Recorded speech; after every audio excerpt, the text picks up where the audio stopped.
Good evening. I am Mayor Pro Tem Edward Wood, and I would like to call the regular meeting of Monday, May 20th, 2024 of the University Place City Council to order. Could you give us a roll call, please? Thank you, Mayor Pro Tem. Councilmember Boykin is excused. Councilmember Worthington is excused. Councilmember McCluskey? I'm here. Councilmember Fleming? Here. Councilmember Grassi? Present. Mayor Pro Tem Wood? Present. Mayor Figueroa is also excused. Mayor, you have a quorum. Thank you. Can I have I will lead us now in the Pledge of Allegiance. If you could please rise and join me. Yes, you're tagged. I pledge allegiance to the flag of the United States of America and to the republic for which it stands, one nation, under God, indivisible, with liberty and justice for all.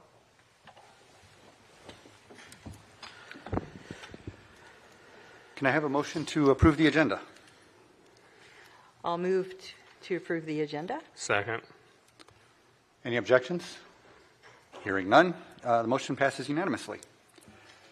Now we have presentations. First presentation will be for the Asian American and Pacific Islander Heritage Month. If I could have Ms. Patsy Sorocano, who is the president and founder of the Asia Pacific Cultural Center, please join me up front.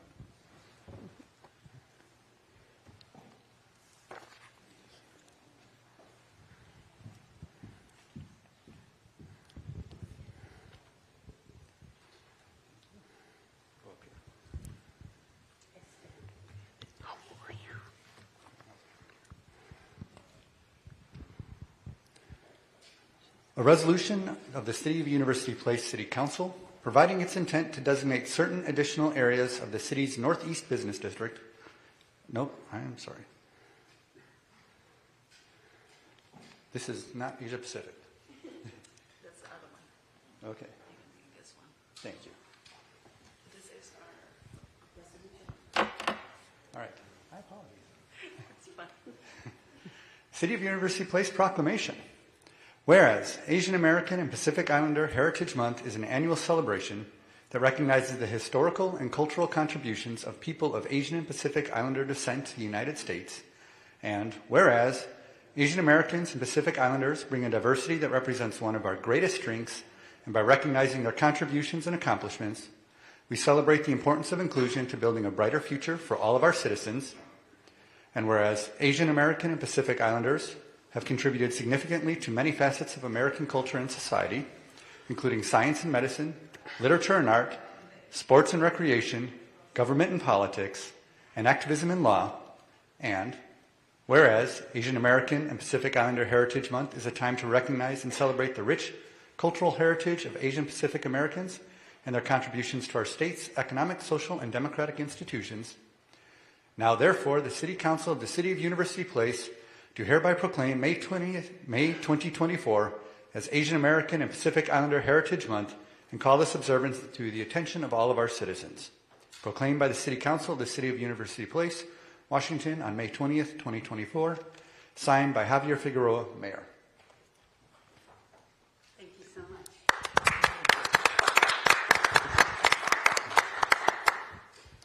Well, this is a big honor for University Place City Council to give us this recognition. And we have done over 20 the Asian American educational opportunity to schools, corporate, different entities so far, and we'll be doing more this month of May. So this is appreciated very much. Thank you. Thank you. Sorry.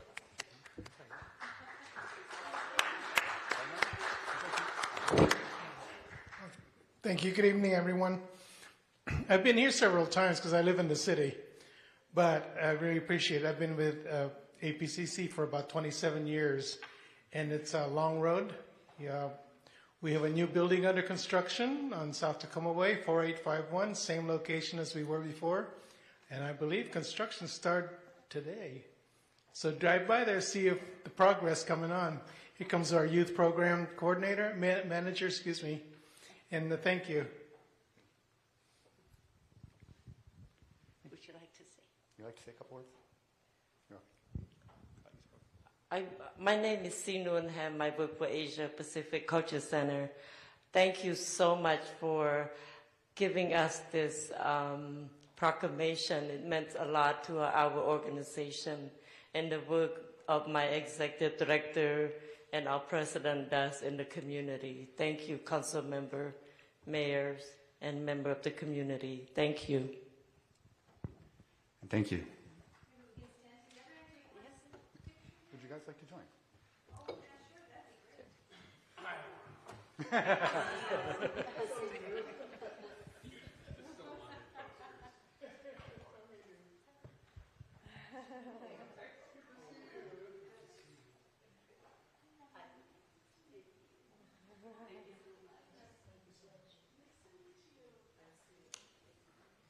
Okay, squeeze together just a little bit. Everybody take a little step to the right, one step to the right.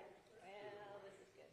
And we're going to take a couple of pictures, so just keep smiling. Keep smiling. Looking good. Don't stop now.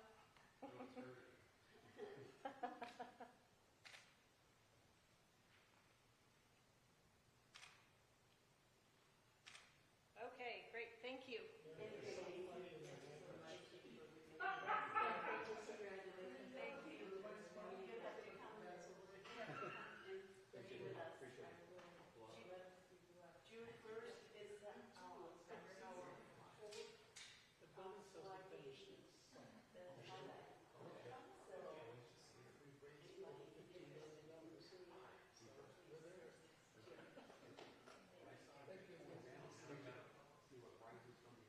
And if the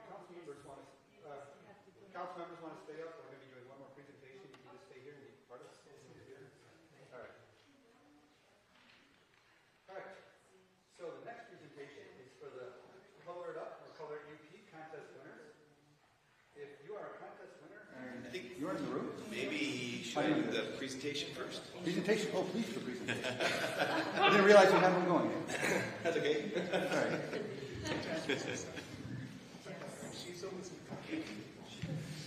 All right. All right. If you want to, probably. All right. Thank you, Mayor Pro Tem. I'm Jack Eklund. I'm the Director of Public Works. Let me see. All right, and I'm thrilled to present to you our contest winners from our Color It Up contest. This year has been another rousing success. And first of all, I'd like to extend thank you to all the artists that submitted work for this. And we would have loved to feature everybody, but we have a limited budget, and it does feel that we have unlimited artist potential and talent in our community, which is great. And I am excited for the amount of artists we are able to feature, and I think you will be excited as well. So. Of the art we received, we are able to feature. We're featuring talent from both artists from Curtis Junior High, Curtis Senior High, and Charles Wright Academy. The first piece here is from the. There are two pieces that'll be from the Charles Wright mosaic class, and this shows the artwork. And then we'd be looking at installing these. At the signal at the intersection at Chambers Creek or Chambers Lane and Bridgeport. So we thought it was appropriate to have it kind of the entryway into Charles Wright so that then the students would be able to enjoy their work, but it'll really color up this corner. Here's another from their another one of their art classes from Charles Wright. There's another really colorful and wonderful piece, and this will be featured along Bridgeport. I'd like to mention, I probably should have started with that, these art that we're featuring, that we've been able to select, they're going to be featured on various utility boxes along Bridgeport between 67th and up to Cirque. And one thing that has been a great benefit, not only does this bring a lot of color to the community and liven up kind of dead spaces, it also has been a huge success at reducing graffiti and tagging at these locations. From our installations that we did last year, we had numerous boxes that were weekly targets of vandalism. Since the art was put on those boxes, we've had 0 in those locations, which is amazing. And it's nice that the taggers do respect the artwork as well, which is nice. So they'll be, not only are we bringing the talents and showcasing that, but we also should be reducing some of our maintenance as well. So now let's look at, here's a piece of art from Nia Montague. She's a 12th grader, a senior at Curtis High School. This one is particularly cute. The ducks in there, they're holding up, you can't read it, but it says Duck Festival, so a little nod to our duck parade there. And this one we're looking at the corner of 54th and Bridgeport. You look, here's, in some of the locations we had to look, sometimes people had submitted just work for a big box and sometimes a smaller box. And so a lot of times we had to kind of fit to see when we have an installation of two that aren't necessarily by the same artist, but what could fit together. And so these two seem to go well together. This is from Violetta Boychuk, 11th grader at Curtis High School, and then Eric Westbrook, 12th grader at Curtis. This one will be the signal box at the entrance near the mid-block crosswalk on Cirque Drive, near the entrance to Cirque Park. And you can see the added color that'll be there, which is nice. Here's another, this one is from Erica Chung, 10th grader at Curtis. And then we have to the right is from Ray Gehring, a 9th grader at the junior high. And so we're looking at this installation to be down at the intersection right at the 67th and Bridgeport. And you can see that the colors work together there, but that's a nice colorful piece combination there. This one here is from Lillian Bourne. She's a 9th grader at Curtis Junior High. And so this one we're looking at one of the single boxes that will be along the route. One of the things, the angles of the boxes are a little off, so the proportions of the art will be, to scale like the original art. But it does show you a bit of the color and how it adds some life to the street for sure. Here's another artwork we received from Maureen Imbert. She's a 11th grader at Curtis Senior High, and this shows kind of what it would look like in one of the cabinets. Here's another one, Kim Song from 11th grader at Curtis High School, and you can see what that'll do to it's always kind of remarkable, kind of unsightly, and then getting just a little splash of color. It makes it such a difference. Here is Lily Vu, also from Curtis Senior High School. And this one, and actually I think this one we show at this location. I believe we actually have found a bigger box to display it a little better. But this, it does, and I think one of the things that'll show up a little better too when we do the formal scan of the, when they make the things, the color and the vibrance will show up more, because it's really quite a colorful piece. And so those are what we have for now, and I'm super excited. They're just exceeded our expectations again, and so we hope we will be able to do the program again next year, but we are excited, and I know we do have some of the artists here that, and I think we have some recognition for them if they'd like to come up.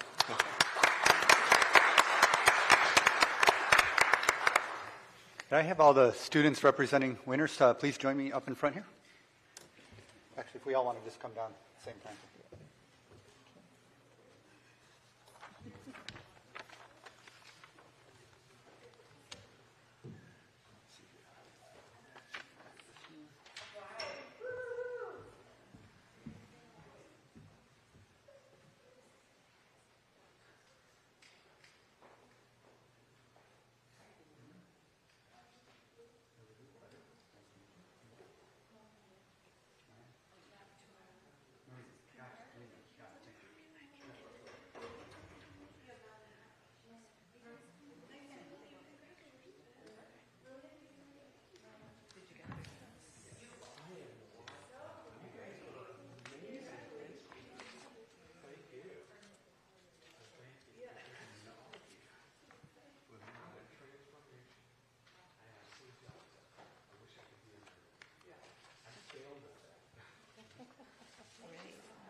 All right, so I'd like to recognize those who are in the room.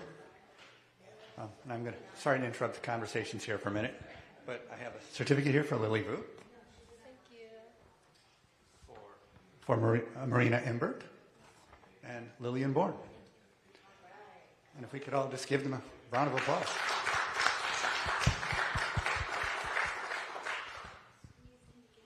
Picture like this. Everybody smile this way. There's a few cameras pointed at you. Keep smiling because I have two cameras myself. Keep smiling. I think there are people still not done right there.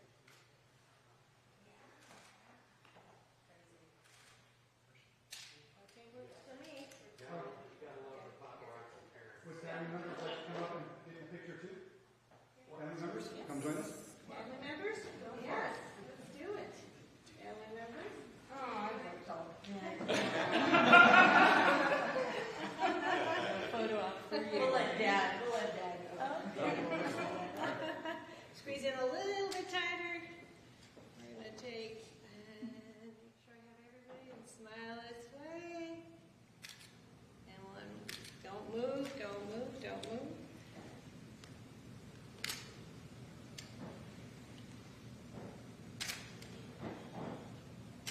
Perfect, thank you. Thank you guys. Thank you. Thank you for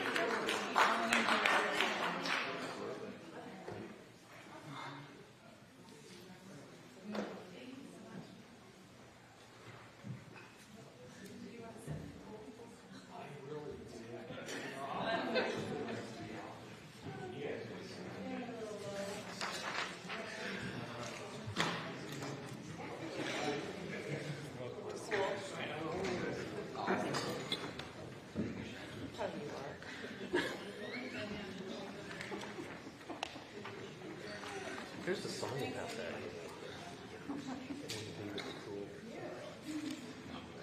that. Okay, we are now in the public comment portion of our agenda, item number 6.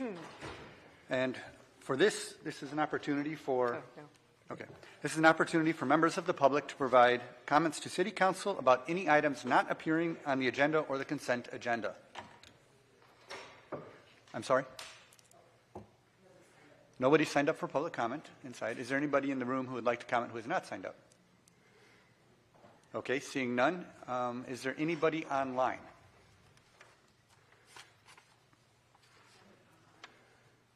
Okay, with no public comment, we'll close that section of the agenda and we'll now move to the consent agenda. Can I have a motion to approve or amend the consent agenda as proposed? I will move to approve the consent agenda. Can I have a second? Second. All right, any objections to approving the consent agenda? Hearing none, the motion passes unanimously. Right, we are now moving to City Manager and Council comments and reports. City Manager, Steve. Thank you, Mayor Pro Tem and council members. My one item for tonight is the Duck Days Parade and Community Event, which happens on Saturday, June 1st. This is an annual event for the city. It always happens on the first Saturday in June. It starts with the Duck Days Parade at 10 a.m. Starts at the corner of 29th Street and Bridgeport Way and continues south along Bridgeport to 37th Street, hangs a left, and winds up at the West Pierce Fire and Rescue Building just over there.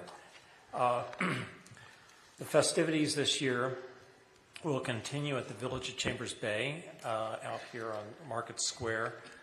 Food trucks, music, lots of children's attractions, stilt walkers, face painting, games, costume characters, a lot of food offerings. West Pierce Fire and Rescue will hold their annual open house from 10 a.m. to 2 p.m. at the same time with free hot dogs, refreshments, and close-up looks at their equipment. And I'm sure they'll be happy to show off and allow the kids to, the children and the big kids as well to climb on that equipment. The Pierce County Sheriff's Department and the UP Police Department will also be displaying their equipment at the fire department at that time. So it's always a good time for everyone. So new to this year, and I'm pleased to report that we're having a South Sound Makers Market that's going to be located along Marketplace. The market will kick off early at 9 a.m. just before people begin settling into their spots for the parade. They have a Facebook page, South Sound Makers Market Facebook page, but stay tuned. This is going to be something new in addition to what we've had before. So there's always Marion Holloway, our events coordinator, and her team always tries to provide a new twist each year, a little bit of something that's a little bit different than the past year. So I'm so excited about that. So anyway, I won't say anything about the weather. I don't want to jinx anything. I won't. We'll just report it on it afterwards. But we look forward to the Saturday, June 1. Again, parade starts at 10 a.m. So thank you. Thank you. Any questions for the city manager? Councilmember Fleming. Thank you, Mayor Pro Tem. Steve, you mentioned the fire department has their equipment on display. The police department has theirs. Here's something new and novel to think about. Will the city have any of our equipment on display, like the Vector truck, which I think would certainly draw a lot of attention? And I don't know what else, other exotic equipment we may have down in Public Works, but...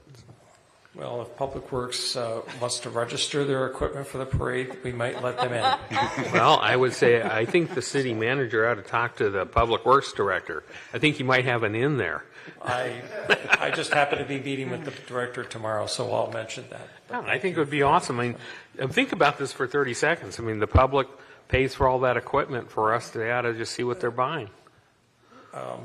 So I think Jack, wherever he is. No, he's not here. He's laying low under the table over here. We'll see about that. I know in the past we've had a Vector truck, but I think it's been the Pierce County Vector truck has been driven in the parade. Yeah. Anyway, that'll be sorted out. It may be there, but I will make another push and a plug for that. So Highly recommended. that's a great idea. Thank you. Any other questions for the city manager? All right, hearing none. Dump trucks, we also have a few of those. I know. We had those out before. I think the kids love that stuff. Give them a ride on the dump truck. Well, I wouldn't go that far. All right, we'll move to council comments, and I think just we'll start right to left. Councilmember Grassi, if you'd like to start us off. Thank you so much. Well, I just want to say I'm excited and looking forward to June 1st. It's always a highlight, so I encourage all of our community to come and support. And I know talked to a lot of folks that are walking in the parade with their community group or their business, so that's always a highlight. I do want to say I got some time with our director over at the Senior Community Center, Sheila, this week, and that was delightful to hear all that they are doing there, and I look forward to highlighting more of their events for our community. It's very exciting and her passion that she brings to our community for our seniors, which I think is so vital. So that was a really rich time for me this week. Also, getting to meet with some small business owners, and I had joined Mayor Pro Tem Wood with the grand opening of Radical Nutrition and Pearl Chiropractic that had their ribbon cutting in the city. And so lots of things on the horizon, lots of new businesses opening, and I'm just so proud of our city that we can be welcoming to our small business. So it's very brief tonight, but I want to say thank you. And then also Councilmember Fleming and Councilmember Boykin and I were at the Pierce County Prayer Breakfast last week, which was a wonderful time to be with leaders of all faith communities in our county. And so that was a joy as well. So that's all I have for this evening. Thank you. Thank you. Councilmember Fleming. She just said it all. No. You know, I'll dovetail on the Pierce County Prayer Breakfast. And again, thank you, Councilmember Grassi. It was a great event attended by all, and strongly encourage next year's participation. I see Justin's with us tonight, so I don't know what your report is, but I had all this stuff from our last meeting. I just want to say to the council, the SHAPE board is awesome. It's amazing. I don't know how they accomplished so much in so little time, and I think I'm going to hold my remarks so I don't jump into what you got to share with us tonight, but I'm glad you're with us, and I'll pass on the rest of my report. So thank you. Councilmember McCluskey. All right, thank you. I concur with Councilmember Fleming that the SHAPE organization is top-notch. Building that organization from the ground up with elected officials, all types of different visionaries and ideas and trajectories, and just meshing that all together. You did a quick step. You got it going. You know, you put it in the fourth gear right off the bat. You also do extensive legislative reports out, which I appreciate. And just the way you manage and focus and are in tune to the vision of the executive board. I want to extend my compliments to you and your staff, I think of one, Mary Dobson, I believe. So thank you for being here, and I look forward to hearing your report. I also like to commend our city staff and Mr. Eklund for putting together the project that did the wraparounds around those ugly utility boxes. They're so drab, so boring, and just when you try to beautify the city and then they plop one of these, you know, khaki green boxes right in the middle of it, you know, you go, oh no, because that's really detracting. And so these beautiful pieces of art from these students are so inspirational and bring light and joy to something that would otherwise be not as joyful. I hope they pursue their career and keep up their creativity.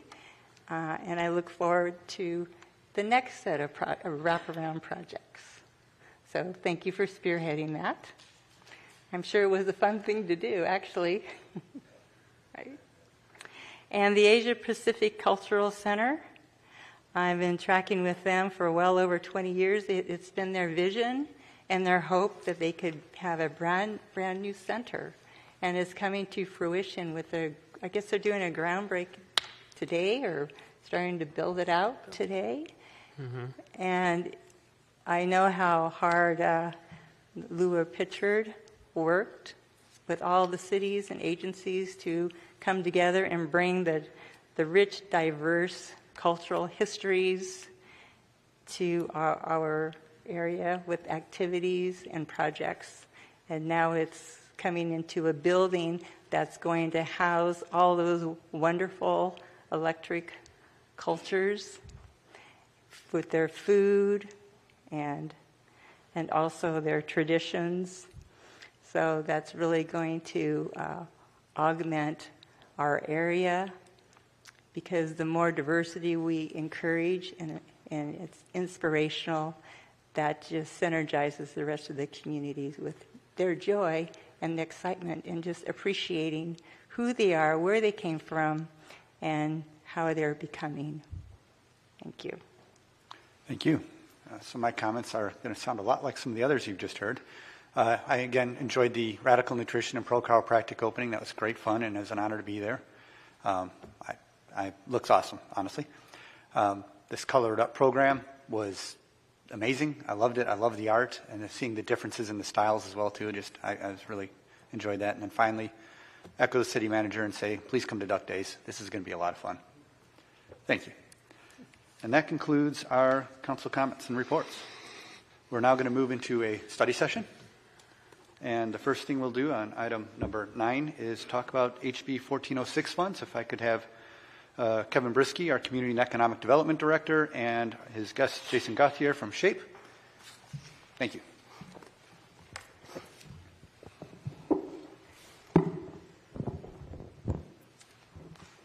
Thank you, Mayor Pro Tem and council members. Here just to Kevin Brisky with the Community and Economic Development Department. Going to introduce Jason, the Director of SHAPE, to do a presentation on 1406 funds. These are some funds for affordable housing. He'll go over some of the background of the 1406 funds here at the city, what they can be used for, some regional collaboration options, some pooling options that are out there for the city, and some other city options if you choose to direct us to kind of go it alone and start up our own program. So we're just looking for feedback to answer any questions on that. He also has a little bit of information on some funds that are already coming to the city through various agencies, I guess, for things like rental assistance and home repairs. So with that, I'll turn it over to Jason. Great. Thanks, Kevin. And thanks, Mayor Pro Tem and Council, for having me tonight. Again, Jason Gauthier, manager of the Southtown Housing Affordability Partners, SHAPE for short. Thank you for the comments. I don't come to many council meetings to get compliments, but I appreciate that to start off with. We'll see if those continue after the end of this talk tonight. And so Councilmember Fleming is the representative on the executive board from University Place. Councilmember McCluskey is our alternate member, and last year Mayor Pro Tem Wood served as the alternate member for University Place. So you all know me, Councilmember Grassi. Nice to meet you. So I'll give a bit of background on SHAPE. Our birth date is October 12th, 2021, when 14 Pierce County governments came together to form, under an interlocal agreement, our interlocal organization, SHAPE. We added a 15th member in 2022, the city of DuPont. So we're 15 members strong. That includes the city of University Place, Pierce County, the Puyallup Tribe of Indians, and I guess that would make it 12 other cities and towns in Pierce County. So Kevin gave you a bit of a briefing on what I'll be presenting tonight, so I will jump right into it on 1406 funds. 1406 is sort of the common name that we use in the affordable housing world. The state would call them the Affordable and Supportive Housing Sales and Use Tax. We also call it a Sales and Use Tax Credit. A lot of different ways to term these funds. 1406 is what I'm going to use for you tonight. These funds are gathered by 126 participating jurisdictions across the state of Washington. There are cities in Washington that collect less than $3,000 a year, and as you can imagine, counties and cities that collect millions of dollars a year. In Pierce County collects about $1.7 million a year in these funds, and I'll talk in a second about how much University Place collects of those funds. So these funds can be used in a number of different ways, and I'm going to try to direct my attention up here, but I'll also be checking these screens a little bit as well to keep me on track tonight. So these funds can be used primarily to support households earning up to 60% of the area median income. The U.S. Department of Housing and Urban Development recently updated these numbers, so effective about a month ago, for a family of four earning 60% of the Pierce County area median income, they'd be earning just under $69,500. So as you can see in this presentation, those funds can be used broadly. Primarily, they're designed to support the acquisition and construction and rehabilitation of affordable housing. They can also be used for operating and maintenance dollars. They can also be used for rental assistance. They can also be used, although not explicitly called out in the underlying legislation, for home repair services. Lakewood is one of the primary users of these funds to support low-income homeowner repair programming. And then last year we worked with Senator Nobles on a bill to amend these funds. So you can see at the bottom there, effective June 6th, these dollars can be used to support households earning up to 80% of the area median income if the funds are used for the creation of new affordable home ownership units. So when I say affordable home ownership units, many of you will think of Habitat for Humanity, and that's the best example I can give for you in those home ownership units. So that becomes effective June 6th of this year. That was Bill 6173 that we, at the direction of our member governments, worked with Senator Nobles to write and pass this year. As a fun note on that bill, AWC wrote a short blog about it as one of the few unicorn bills of the 2024 legislative session. I won't ask you if you can tell me what a unicorn bill is, because I didn't know until I read the blog. It is a bill that passes both chambers without being amended. So the bill passed both chambers without a single change to the legislation. So a unicorn bill. Next slide. So for background, University Place, you began collecting these funds. These funds can be collected for 20 years. You began collecting them partway through 2020. To date, you've collected just under $100,000. Your annual collection is about $25,000. Looking back over the last few years, I think I saw a low of about 22 and a high of about 27 The 25 is about your midpoint there. There is a cap in what can be collected, so you're never going to see a year where, it's 3 times that. Next slide. So, Community Development Director Brisky asked me to come tonight to provide a bit of background on how these funds can be used. And as he mentioned, I think he's looking for some direction on how this council might want to deploy these funds in the future. So I'm going to run through a few different options of how those funds can be deployed, and then also services that are already being sort of deployed in your community by either governments or nonprofit organizations. So the first one I wanted to talk about was rental assistance. So Pierce County runs an eviction prevention program. So you can see the numbers there on your slide in front of you. But since the first of this year, Pierce County has received 125 applications from University Place households. Households can earn up to 80% of the area median income to qualify. That's the basic income qualification. Of those 125 applications, 27 have been served, and then you can see 96 have been denied. Looking to the right of that, I want to talk really quickly about those 96 denials. So you can see 24 were ineligible. The ineligibility means they didn't meet the basic requirements of the program, whether that's income, having their eviction notice, things like that, basic requirements of the program. You also can see there were 10 that were simply incomplete applications, and then 62 that were simply not selected. So the not selected to me is sort of the most interesting one from this conversation tonight. So those are households that met the basic qualifications. Meeting the basic qualifications doesn't mean you would 100% be eligible. There are some additional pieces that go beyond that, but they met the basic qualifications. Pierce County operates this program because there is extensive need countywide on a lottery-based system. So those 62 households met basic qualifications, but simply were not selected in the lottery system. So those are 62 households that more than likely needed and were qualified for eviction prevention funding, but because Pierce County does not have enough funds to serve all of the need in this realm, those households weren't served. They can apply again in the future, but obviously they're applying for an eviction prevention program for a reason. So there is a need a significant need in University Place for this type of service. So the other one I wanted to just mention there, over the last few years, with the huge amounts of ARPA dollars invested in eviction prevention and rental assistance, Pierce County over that time contracted with 18 organizations throughout Pierce County to provide this type of assistance and work with clients. And then I think it's also helpful to note, and we'll talk in a little bit about why I'm mentioning this, Pierce County caps the administrative fee at 5%. So if you're an organization that receives $100,000 to conduct this type of work, only 5% of that can be used for your administrative overhead. Next slide. Home repair. A little bit more going on this slide. I looked at it today and I thought I could have made this more beautiful, but we will go with what we've got here in front of us. So I wanted to highlight 3 home repair programs that are provided in University Place. 1 by Pierce County, then 2 by some well-known nonprofit organizations. So we've got the Pierce County Minor Home Repair Program.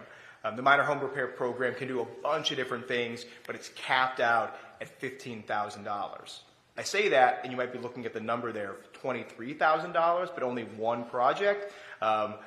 There were some significant issues with that home, and so Pierce County was able to make an exception to fulfill the needs of that household. But between 2022 and 2024, only 1 University Place household was served in this program. Basic income qualifications there, earning below 80% of the area median income, and a homeowner.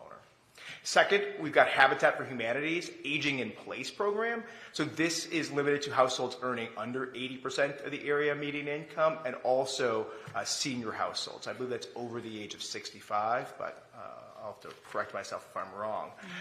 So between 2022 and 2024, you can see 3 households were served, approximately $11,000 for the repairs on those households. This program actually requires no repayment from those households. It's funded by private income streams. And you can see the average income level of these senior households that were served was 40, where they were earning 47% of the area median income. So anything below 50% of the area median income is considered very low income in our community. And then third, we've got Rebuilding Together. Rebuilding Together South Sound is the full name. Rebuilding Together South Sound hasn't served any University Place households. You can see they've received 7 unique applications, 6 of which were eligible, and they're still in the assessment phase. The Rebuilding Together program works a little differently than Habitat for Humanity's Aging in Place program. They really work heavily with volunteer contractors on getting out and doing these repairs that are then funded by Rebuilding Together South Sound. I'll also highlight Rebuilding Together South Sound also contracts with the county to perform some of these repairs.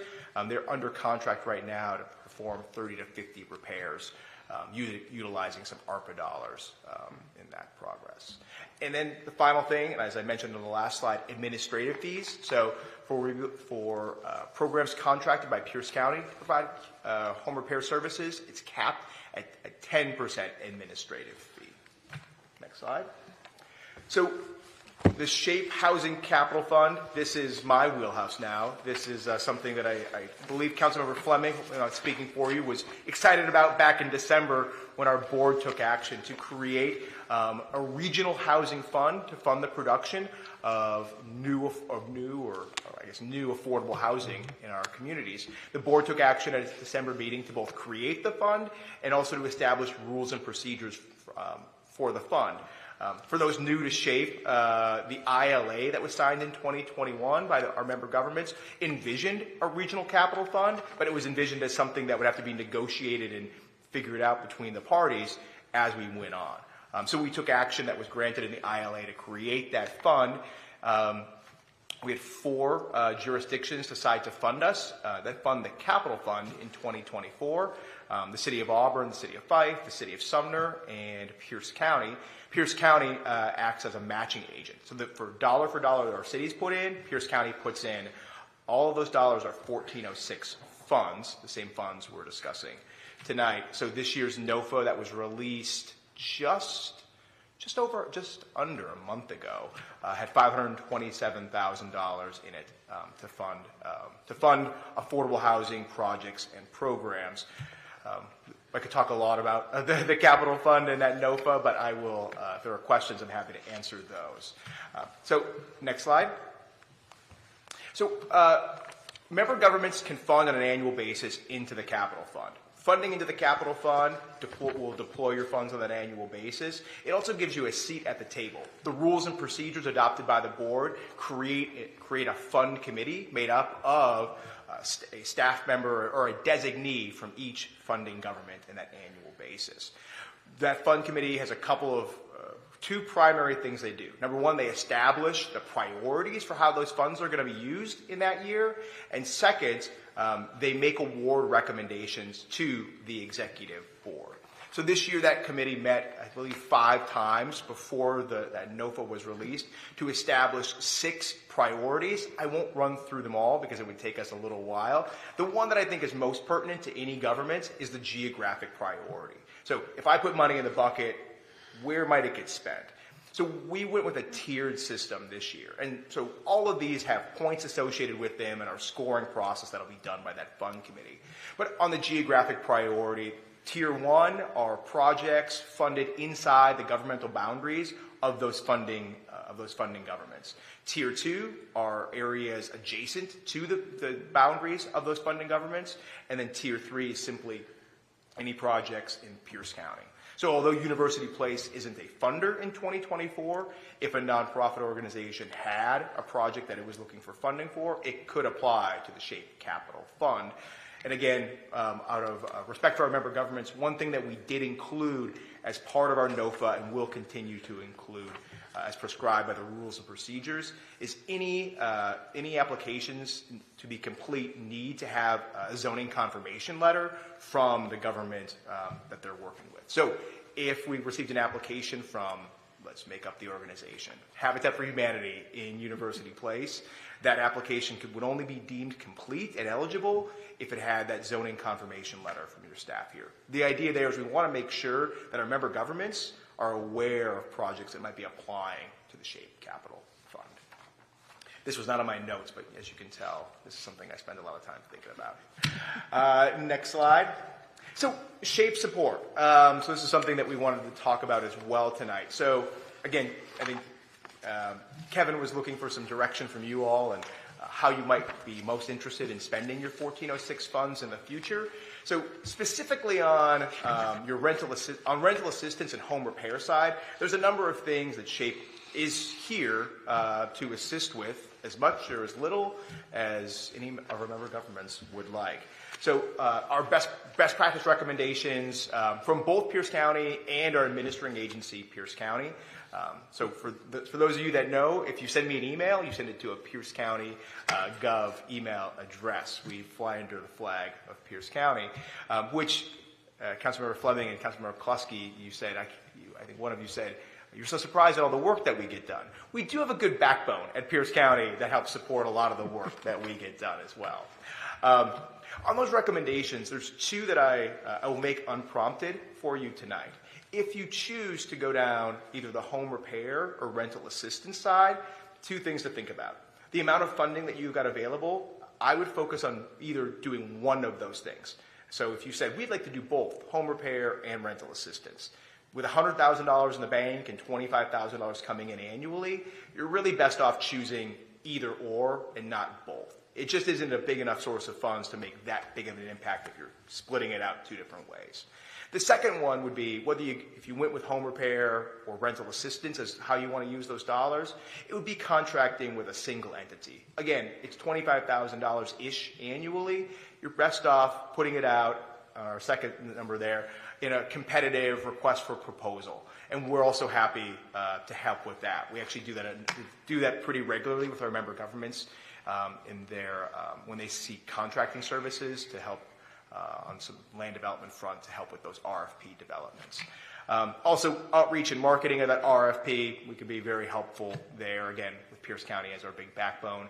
And then finally, contracting. So if you went down that route and you needed assistance with contracting for these sort of services, both SHAPE and Pierce County are happy to provide any assistance or expertise that you might find beneficial to get University Place down that road, if you chose to go down the road of contracting for these services to serve University Place residents.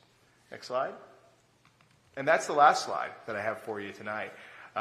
So happy to take questions, and thank you for the invitation tonight. Councilmember McCluskey.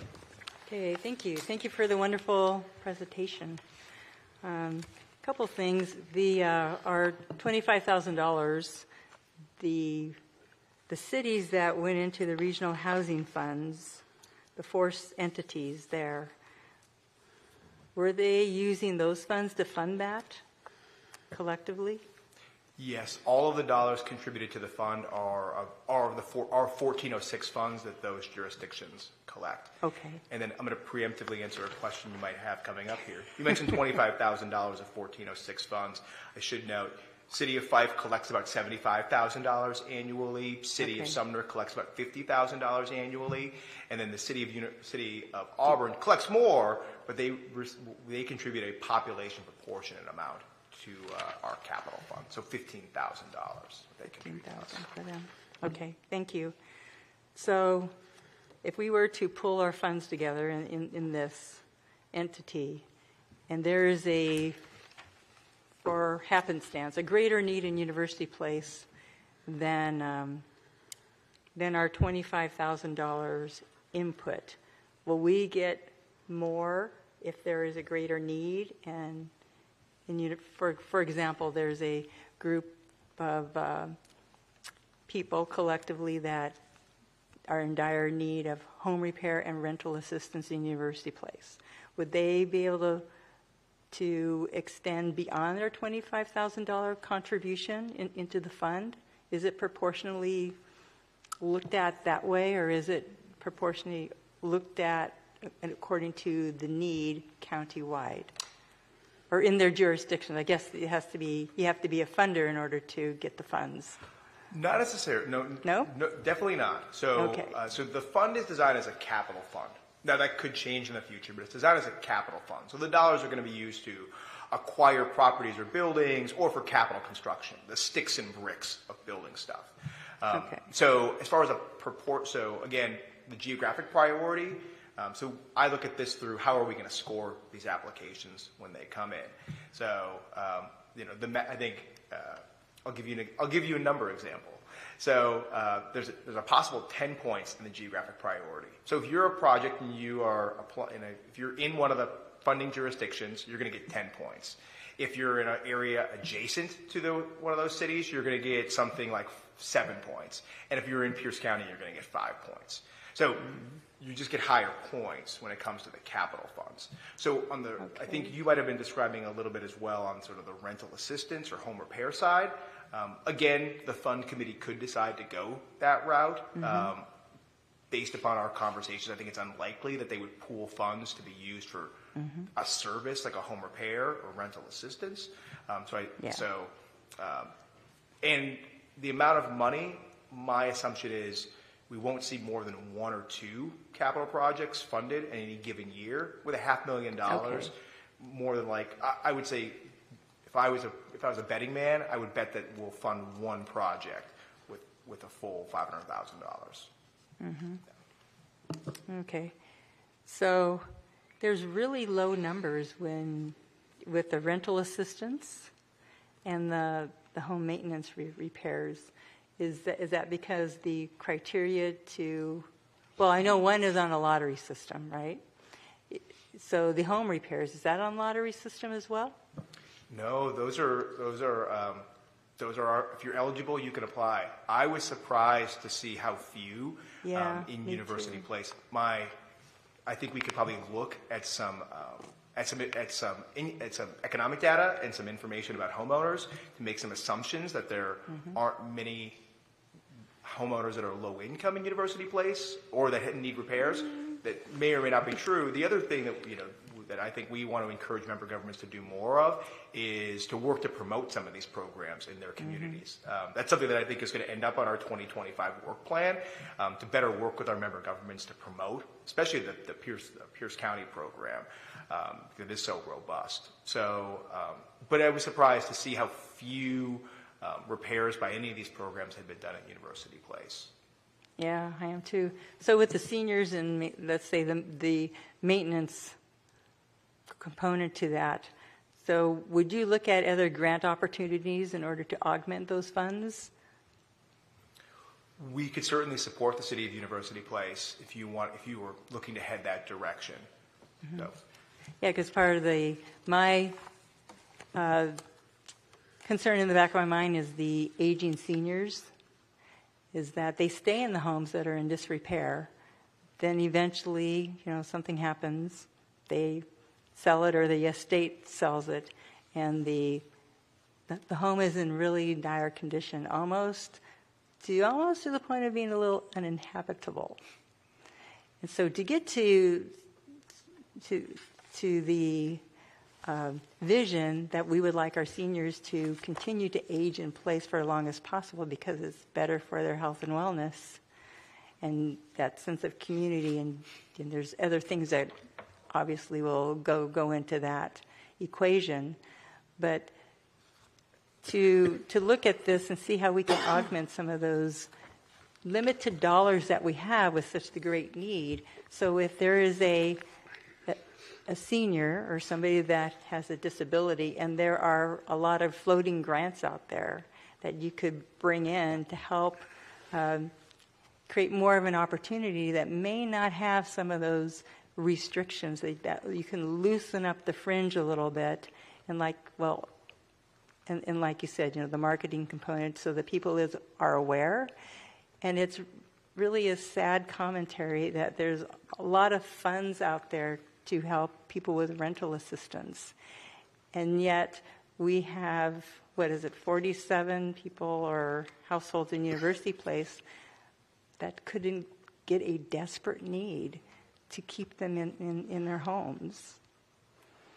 Yeah, with the amount of federal funds and state funds, and there isn't a way to spiderweb something in there to create a better safety net. That's my comment. Thank you. Thank you. Councilmember Fleming. Thank you. Jason, thanks again for a great presentation. I'm always awe-inspired when I listen to you, truly. I mean that. Your knowledge just goes on and on and on when it comes to this topic. I've got 3 questions for you, though. On the eviction prevention program, can an individual apply more than one time for that? Or in other words, can they apply continuously for it? At what point does someone say, okay, you're cut off? So they can continue to apply as long as, and then whether they're eligible or not is a different story. They can continue to apply. And I think talking with staff, it sounds like that has happened, where folks have not been selected in the lottery, reapplied. There is some sort of cooling period.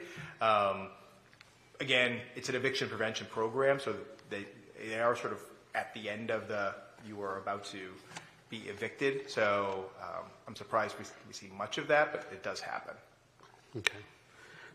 My concern is there's also that element or opportunity for abuse of that program. That's why I was asking that.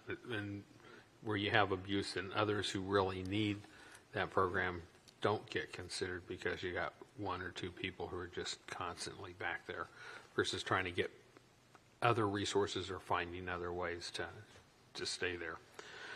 My second question is, when you talked about rebuilding together, you said no one in University Place has been served by this program. Why is that? I wouldn't try to venture a guess from what their organizational perspective is, why they haven't been able to serve those applicants that seem to be qualified under their guidelines, and why they haven't been served yet. I think on that slide, I noted that they've received seven unique applications. 6 of them were qualified and waiting for assessment. But I couldn't answer what that organization, what the sort of the delay is there, and why either assessments haven't happened or why the work hasn't been undertaken yet. But I can certainly follow up with the organization and have them respond to you on that. Please, because does not University Place support that, that program? Does University Place support that program in one form or fashion? We're positive? Not to my knowledge. Okay. Where did the funds then come from? Rebuilding Together, it's public funders. So I don't work with Rebuilding Together, so take this for just my general level of expertise and knowledge of that world. I know at one point they ran the City of Tacoma's small home repair program for a number of years. No longer run that program as an organizational decision. Number 2, I know that they've received pretty regularly some CDBG funds from the City of Tacoma to operate in the City of Tacoma. And then, as I mentioned, they are contracted with the county, I believe, with ARPA dollars to perform some additional home repair services. And they're contracted with the City of Lakewood via ARPA funds to provide some of those services. I couldn't speak to City of University Place's funding for nonprofit programs. Okay. I'd be curious to hear from them why they don't. And then my last question is, you made a recommendation that we don't split our $100,000 between programs on the home repairs. And I'm thinking, outside of a roof that's really expensive, you could probably fund a boatload of minor home repair programs for $50,000. Why would you say don't do that? That recommendation is more along the lines of your annual amount that's coming in. And so 25, so again, for a home repair, depending on how, this is where work with the City of University Place would be interesting on that front of what are you willing to fund? What's the most amount of money you're willing to invest in a house of your 1406 funds? When it comes to the full 100,000, I think my concern would be where your funds best deployed. And also the focus for your staff. I think there would be sort of a capacity concern there. I'm talking with Kevin, you're managing multiple contracts, multiple different programs now. I think there could be some concern there internally of doing that. Certainly, thinking of the whole $100,000 pie, that makes it a little more palatable of, it's enough money to get, find organizations for $50,000 to do rental assistance, $50,000 to do home repair services. My only sort of note of somewhat caution, and this could be a marketing issue, But if you look at that slide, I'm disregarding Rebuilding Together for a moment because I'm not quite sure what's going on there. But looking at Habitat in Pierce County in the last 2.5 years, 2022, 2023, and early part of 24, you've got 4 total repairs there with about $50,000. And so are you willing to put $50,000 into somebody's hand and then hope in the next 3 years they accomplish 3 or 4 home repairs? I can't answer that question for you. It really boils down to what's palatable, what's not. For me, if I had an organization that said for $50,000 we can do 4 home repairs or 6, I'd go, awesome, do it. Versus giving them a full $100,000 and saying, go out and do good work for us. Obviously it's a conversation to be had, and somewhere down the line a decision to be made. But I'd like to see the dollars that we have invested as broad as we can to touch as many lives as we can and make that difference, is how I would see that. Thank you, though. Councilmember Grassi. Yeah, so nice to meet you. Thank you so much for your presentation and so comprehensive. I really appreciate it. And I just wanted to say I echo Councilmember McCluskey's comments on our seniors aging in place and how that is a priority for our community. I was interested to hear about the promotion, because I think that on your work plan would be really important. I keep ringing the gong here of getting all of our assets and things that we have, all the tools in our toolkit as a city and as a community out, and especially to seniors. They're not they're not on Facebook, they're not different ways. So we have to be a little bit more creative on how we get the messaging out. So commend you on that. Would love to see our city partner to do that better as well. I'm just one question. If you have any data on the follow-up of the seniors that have received the home repairs, the longevity that it provides them, how that works, if there's an average that you see that they're able to stay in their home longer, or how long until the next need arises. For sure. I can, on that one, I can follow up with a couple of different programs as well. Okay. So Habitat for Humanity's Aging in Place program. The other one, again, the county, and I'm new to public service as well, but the county has a whole full suite of various home repair sort of under a big umbrella. So when I mentioned home repair here, it's simply one program of a number. On the senior front, one that's most interesting to me, or very interesting to me, is the COPES program. COPES is a Medicaid funded program that funds home accessibility modifications for senior households. So whether that's something as simple as grab bars or widening hallways, doorways, no step entries, wheelchair, the full array. And I'll just note, I know there was a question that I answered there, and I'll follow up and get some more information from you on a couple of those programs. The other thing that we can always do as well, if there's a high level of interest, we don't have to wait until 2025 when our 2025 work plan goes in place and we say we're going to help market these programs. I know Councilmember Fleming, I think, reached out a couple of weeks ago. We support the Assessor Treasurer's Office in doing the senior and disabled household property tax exemption seminars across the county. Mm-hmm. Anytime one of our board members or member governments asks, we work to put that on and bring in Pierce County Human Services resources as well. The home repair folks, the aging and disability resource folks. But if there was an interest, Councilmember Grassi, in something like that, but almost limited to, the home repair side of the world, if that's something that you would be interested in, I'm happy to email you after this meeting. And happy to work with you and my staff on putting on something in the city of University Place that's specifically about the county's programs and those nonprofit programs that exist. The county's always looking for opportunities to promote those programs and get more folks access to them. And I'm sure Habitat and Rebuilding Together wouldn't mind promoting those programs as well. Wonderful. Thank you. Thank you. All right. Hi, sure. I got a few questions for you. First one, how does county or whoever define affordable housing? What are the criteria they use for that? Yeah, so there's a Good question. So we use the state definition. So the state definition would simply say households earning, so it's serving households earning under 80% of the area median income, and then their household payment being no more than 30% of their monthly household, thinking rent, utilities, those sort of things. For the homeownership side, it's a slightly different definition that the state has. That one essentially says they can pay up to 45% of their monthly income for that housing cost, because as we know, lenders will lend up to, lenders will lend up over 45% of your DTI, but for sure up to 45% of your DTI. Okay. And if there is a house that is supported somehow through this program, is there any cost, rent, or other controls put on that building it through a lien or something else going in the future? Yeah, great question. So, once we deploy the capital funds, they'll be administered long-term by Pierce County. It's part of the contractual obligation that Pierce County has as the administering agency. So on every project, there's a minimum 50-year affordability covenant. In the homeownership space, you'll often see the community land trust model with a permanent affordability covenant put on that. So there's a 50-year affordability covenant. It gets a little funky. Now I'm going to get in the weeds for you, but I know Councilmember Fleming likes it when I jump in the weeds for a second.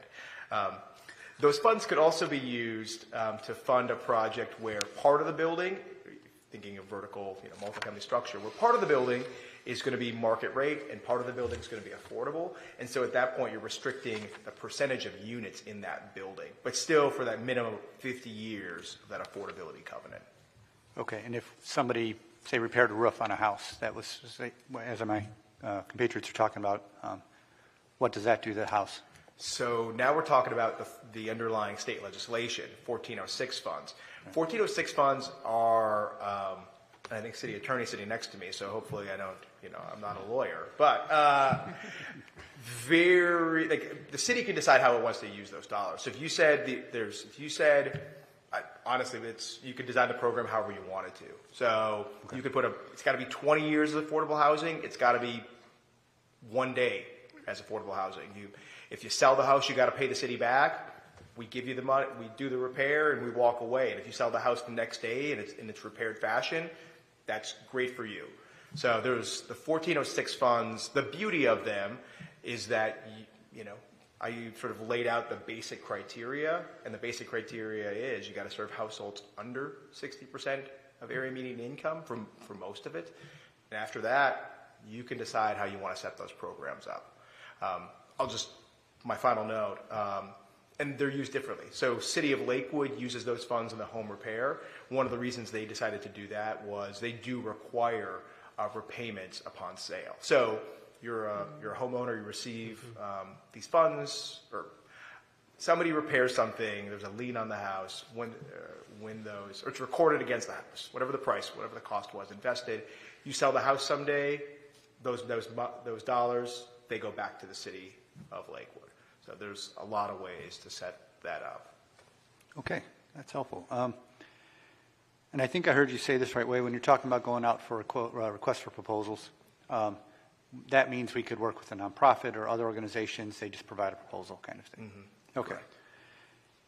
The Pierce County Eviction Prevention Program, I saw the 5% on administrative fees.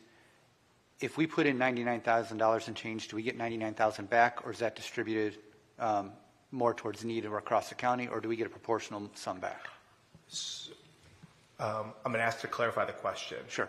So are you suggesting on the rental assistance side, it sounds like you're saying putting the money somewhere. So, right, if we gave the money, $100,000, let's just use that to keep the numbers round, to Pierce County's eviction prevention program to administer, they take a 5% fee, would we expect $95,000 to be spent in University Place, or would they use it according to greatest need? So I can't speak for the county. Right. I know we've had this, I know Kevin and I have had this conversation. I've had this conversation with the county about could University Place simply provide the money to Pierce County, but restrict it for University Place households. The answer from the county at multiple levels has been, we wouldn't do that. Okay. You can give us the money, we'll deploy it. University Place, looking I should have provided a very long memo that I provided last year to Kevin on the eviction prevention front. If you go back and look at the COVID era of, I think Pierce County put over $80 million into rental assistance funds. University Place was actually sort of disproportionately served, or University Place households were disproportionately served in that huge amount of money that went out. I don't know now if University Place residents are still disproportionately served. The lottery system sort of fixes a little bit of that. So at that time, the Pierce County Human Services probably would have said to you, well, if you put in $100,000, residents are going to be served beyond the $100,000. Now, Human Services, I think the opinion would be, it's too much. It will be more work than we would put in to restrict this bucket of dollars to just University Place. Okay. And I think that answers my questions for now. Thank you. Anyone else want a second round? No. Thank you very much. What else do you have? Do you have anything else? Just a kind of a follow-up question to the council. So there's, breaking it down, there's the pooling option with the other jurisdictions talked about for the SHAPE Capital Fund, or there's kind of the go it alone where we could go out and contract for home repairs or for rental assistance. As Jason mentioned, we couldn't just go with Pierce County on the rental assistance. We'd probably have to go out with an RFP, find another nonprofit that would administer those funds, or go out with an RFP for the home repair, which there's some groups out there that would do that and set that up. And I think what he had mentioned was on the one or the other. Yes, we have $100,000. That's because we've been collecting for a few years now, but we only have the $25,000 a year. And after we expend the $100,000 and we get down to the 25, trying to go $12,000 for rental assistance and $12,000 for home repair, we're probably not going to get any offers on the RFPs. They're very limited. So that was the thought there. From what I'm hearing from council, is it sounded like leaning more towards the home. I heard more questions about the home repair or the rental assistance than I did about the pooling option. The pooling option, as Jason said, would score projects in University Place higher if somebody wanted to come and buy a large apartment project. We had one recently where Pierce County Housing Authority was looking at a project in University Place where they were looking to get access to these funds on a larger scale than what we had here independently. So just wanted to get some feedback on any more information we can bring back from staff, any more direction on the pooling versus the go it alone. From a staff standpoint, I would say we don't have a department here, staff that's done this before, which is probably one of the reasons why some of these other jurisdictions did the pooling, because they don't have departments that have where Lakewood, Tacoma, Pierce County all have their own independent departments for these programs. So it would be standing up a new program. If we did the home repair or rental assistance, that would be, I would just say, more staff time and resources to do that option. Just looking for feedback or thoughts on those two. Yeah. Yes, I got a question. Councilmember Fleming. Thank you. Kevin, I hear what you're saying. The only hesitation I have is I haven't heard a lot of UP residents benefiting so far. So I'm hesitant to say let's go pool our money and cross our fingers and with a wish and a prayer that our residents are still going to get something out of the deal. So this may cause, by going it alone and taking care of our residents first might be a little bit more staff time. I'm trying to figure in my head how a city our size with the number of requests we may have would really suck up a whole FTE of staff time, to be honest. And then lastly, I see it as a budget line item, and then we kind of go from there. But, I want to ensure that our citizens, have equal opportunity to benefit from the funds that are available, and whether the council chooses to put it all in one pot or in another pot or divvy up the pot, I think that's a conversation still to be had in terms of how best to do it. But I'm just really hesitant, I'll be honest, to say let's go pool our money and then let's pray that we get something back for our citizens equally. So I'm just one vote up here and one voice, but I really like to take care of our citizens and give them an opportunity. Councilmember McCluskey. Okay, thank you. Yeah, I see about pulling our money as just being in the bigger sea with a lot of bigger fishies.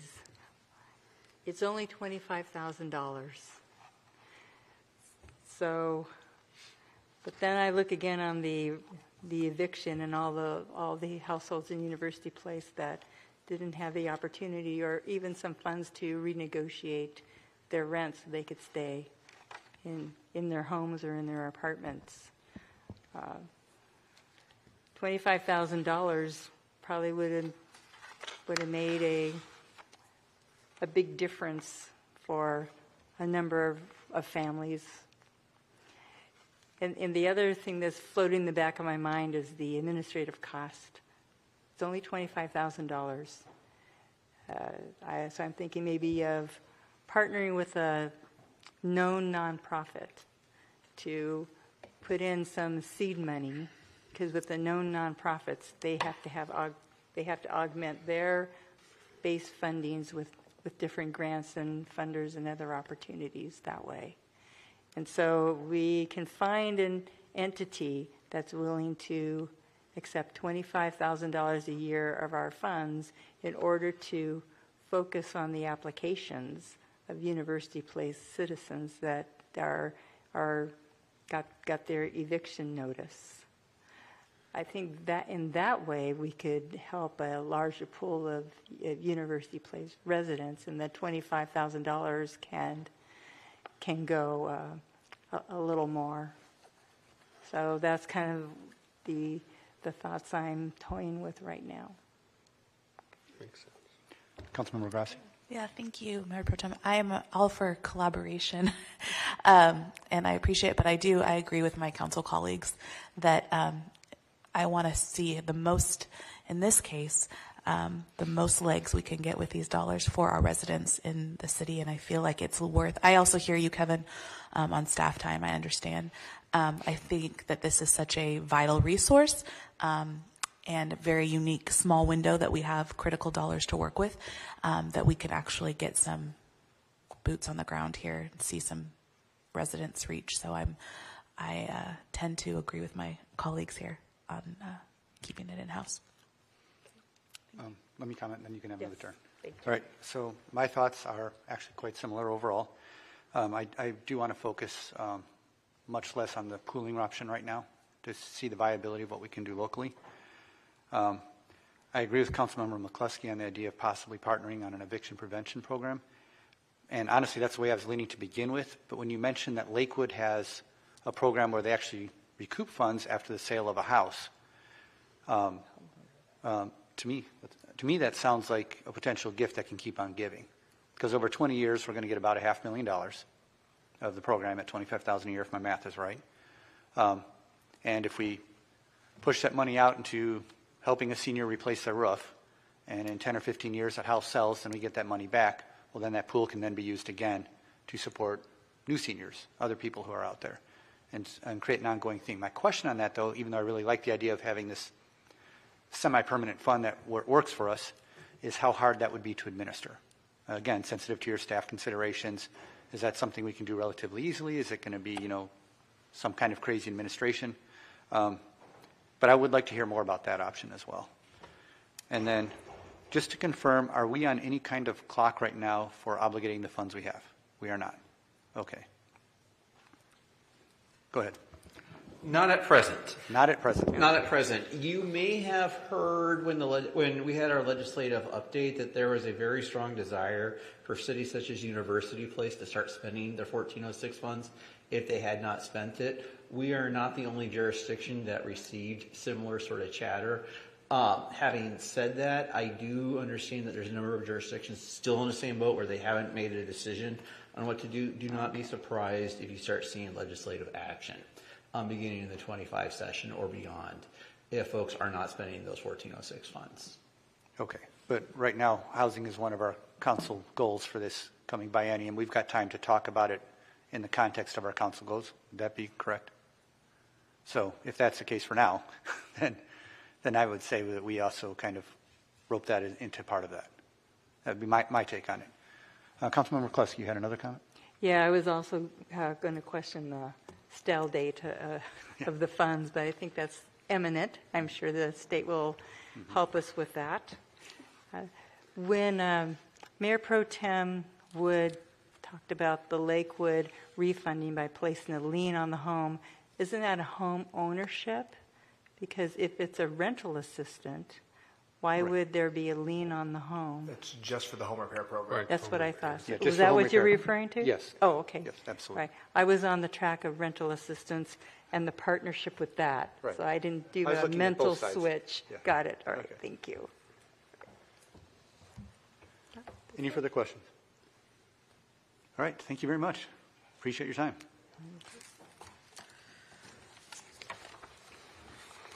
Okay, next on our agenda, we have item number 10, the Cirque Park feasibility study and survey results with Jack Eklund, our Public Works Director. Thank you, Mr. Mayor Pro Tem and City Council. Let me cue this up here. Hold on a sec. Okay, we don't have a PowerPoint for that, do we? Just a sign? So we have, tonight I'm bringing to you for study an update and report of our status of our Cirque Park feasibility study. Let's see if...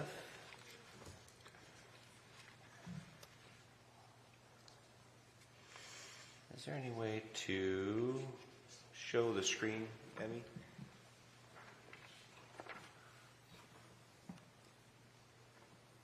All right. So where we are today at the project for this project is we have a consultant, and working with our park commission, we have conducted 2 flash vote surveys.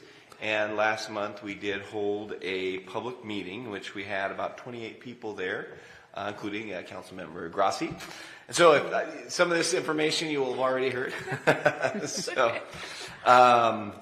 Through that process, they have developed a preferred option, and that's based on the various public comments we received. Yeah, excuse me, Jack, can you enlarge that to the full screen? I don't know. Let's see if I can. Okay, that would help me get into the little details and oh, I see. You're going to lose it. Okay. Darn. And okay. Then that might be, is yeah, that better? Might be too big. No, it's good. I think that's better. We'll work with that for now. Okay, yeah, I can see more of the details on that. So this is all, the location, basically the gravel area at Cirque Park. The area that had been conventionally in our past plans reserved for a community center. Based on the feedback we've been getting from folks, the top priorities for this space have been sport courts, as well as splash pad water features. There have been, especially at our public meeting, a fair amount of, and our survey results, there was some concern about bigger features such as the community center that would result in higher taxes and sort of tax deal. And so I think that's probably why the focus has kind of shifted to these less maintenance intensive or operationally intensive uses, although there is always a maintenance impact. But with our public comment and with our public meeting, I did stress that currently City Council is not, this is not a exercise to kind of build up our next like a campaign for a tax increase. That's not what the purpose of this is. It's really just to see what is the desire of the community for programming the space, and there have been a number of requests for various things in this location. And so to see if there are opportunities that could arise that may not be high from an operational expense that the city could take advantage of. So so what you see here with this preferred option is basically 3 sets of multi-use courts, sport courts. which would be striped for, each of these courts could be striped for 3 pickleball courts, could be 1 full-size basketball court, or so in this case it would be up to 9 pickleball courts, it could be 3 basketball courts, or it could be also 3 tennis courts. There certainly was some expressed concerns or desire from the comments we had to maintain that kind of flexibility and options. Now, when I do have the flexibility here, the concept though would be not something that like someone would show up at Cirque Park and say, I want to play pickleball, and so they're going to set up pickleball nets. This would be something that would be programmed by the park staffing to be set up for whatever the demand is at the time. So if the demand is for everybody wants to play pickleball, they maybe all will be set up for pickleball. If the demand is a little bit of pickleball, a little bit of tennis, a little bit of basketball, it could be set up that way. But it's really more about flexibility is the concept here. The other thing that's shown here in this dashed line is the concept of potentially having a portion of the courts to be covered, so you would be able to have a little bit more all-weather play. And then there would be a proposed restroom in this, shown in one corner. This does show then a kind of water feature, play area, kind of turning into a splash pad, kind of between this area and our existing fields. And then you see these little kind of white things. Those would be like picnic benches or seating opportunities. This also would include, this concept includes some open lawn space and supporting parking for this facility, and then also enhancing walking or bike trails around the kind of the wetland area of the park. Going to, let's see now how the next thing will look. So one of the things, I might have to zoom out on this a little bit, I apologize. So one of the things that some of our next steps of what we're doing is the consultant's going to continue to refine the preferred option, and that's going to be based on, they're still taking in all the comments they received from the open meeting. They will be doing I'd like to show this as another step, another slide, but we are going to have one more in-depth survey. The first 2 were flash vote. This will be a much more in-depth survey based on some of the comments we received.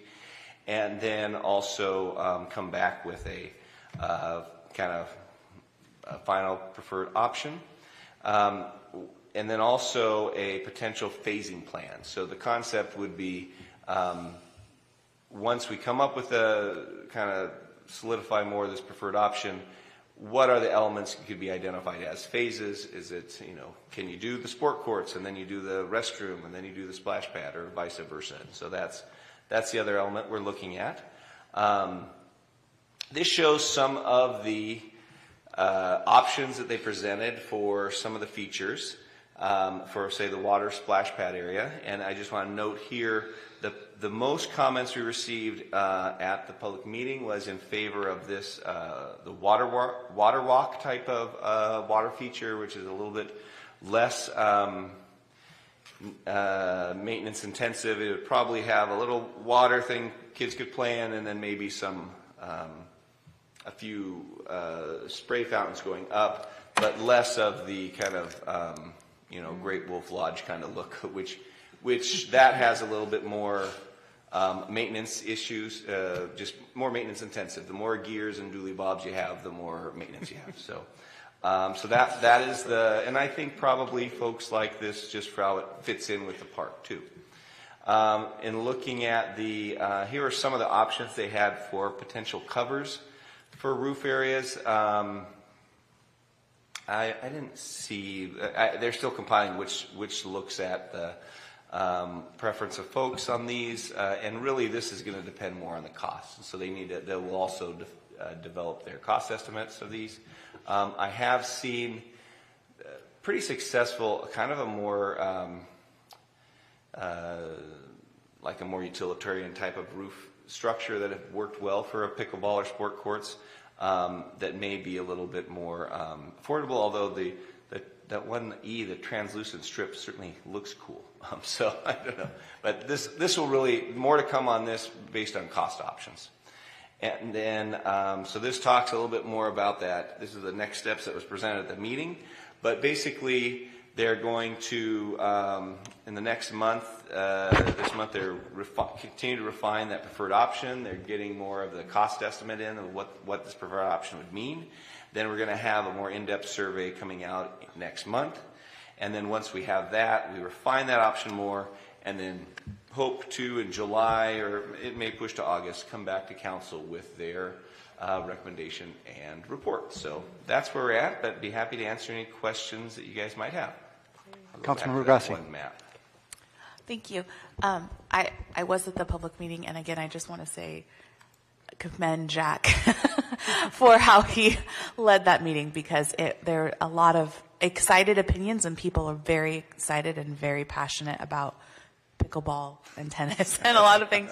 And so you led that like a fine orchestration. So thank you so much. It really represented our city well.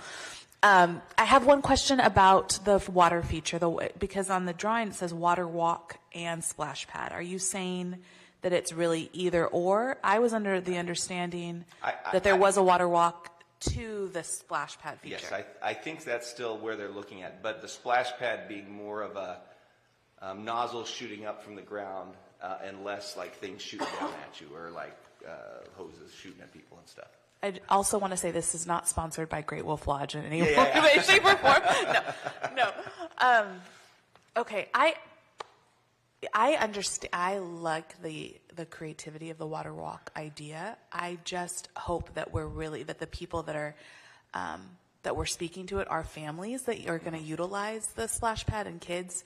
I understand the maintenance issue, and just the zip line is hard to keep in operation at Sunset Terrace. So I understand, but I would love to see a fund-featured Great Wolf Lodge-esque piece there, just because I think that's going to be something so fun for families and something that's not on the west side yet. I do see the beauty, and I understand why people chose that water walk. I think it's a creative way to do things. But I have noticed when I have been with my children, other features that are water and cement, that the two don't always go well together with little ones. And so when you have an attraction to keep them, it's nice to not just have the cement pieces and water. And so I know there's more to come, and that's the first round at it, but And I do think that it is consistent with comments we've received, is there is a desire to not just have the more passive water feature, but some sort of play area. Active, yeah. Okay, thank you. Okay, Councilmember McCluskey, then Councilmember Fleming. Okay, thank you. I concur with Councilmember Grassi on the water walk. I'm not sure how interactive that would be, or safety-wise. If we're, I guess I have to visually see it. See if there's any water flows, or how kids will really interact and engage with that, rather than the fountains. When I think of the fountains, like it's, I think of a Titlow Park, and they love it. They love that, and they have the fountains spraying up, and they have the buckets dumping on them, and. To me, I think a more active water play is maybe what they will look at, other than almost the water walk where I'm thinking like, ooh, slip and slide. But I'm sure that's not how it's going to be set up. Yeah, I know this has been, the concept is something that's people have used elsewhere. So, but it wouldn't be just the passive kind of thing. You definitely, the desire is definitely to have an active element as well. Right, yes. And then taking up space with restrooms, parking, and open lawn. Cirque Park has a lot of that that's underutilized right now. So I don't really,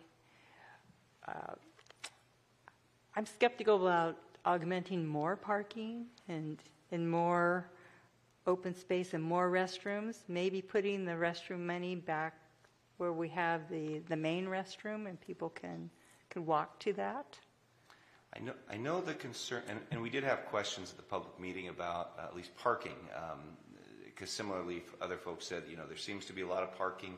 One thing we also are kind of considering is we are, on the other end of the park, we are going to be developing that pretty spectacular playground, and so we do anticipate a higher demand for parking. And then on the flip side too, people do want to, even though parks are active, people do like to park right near where they're going. And so this space is quite a ways, it is a little bit of ways from the other parking, especially if you were a person with a disability. And so that part of that is to have that closer to the features you're doing. And so, but we did mention at our meeting that that's part of the whole phasing plan too. We'd look at, probably the parking lot wouldn't be phase one.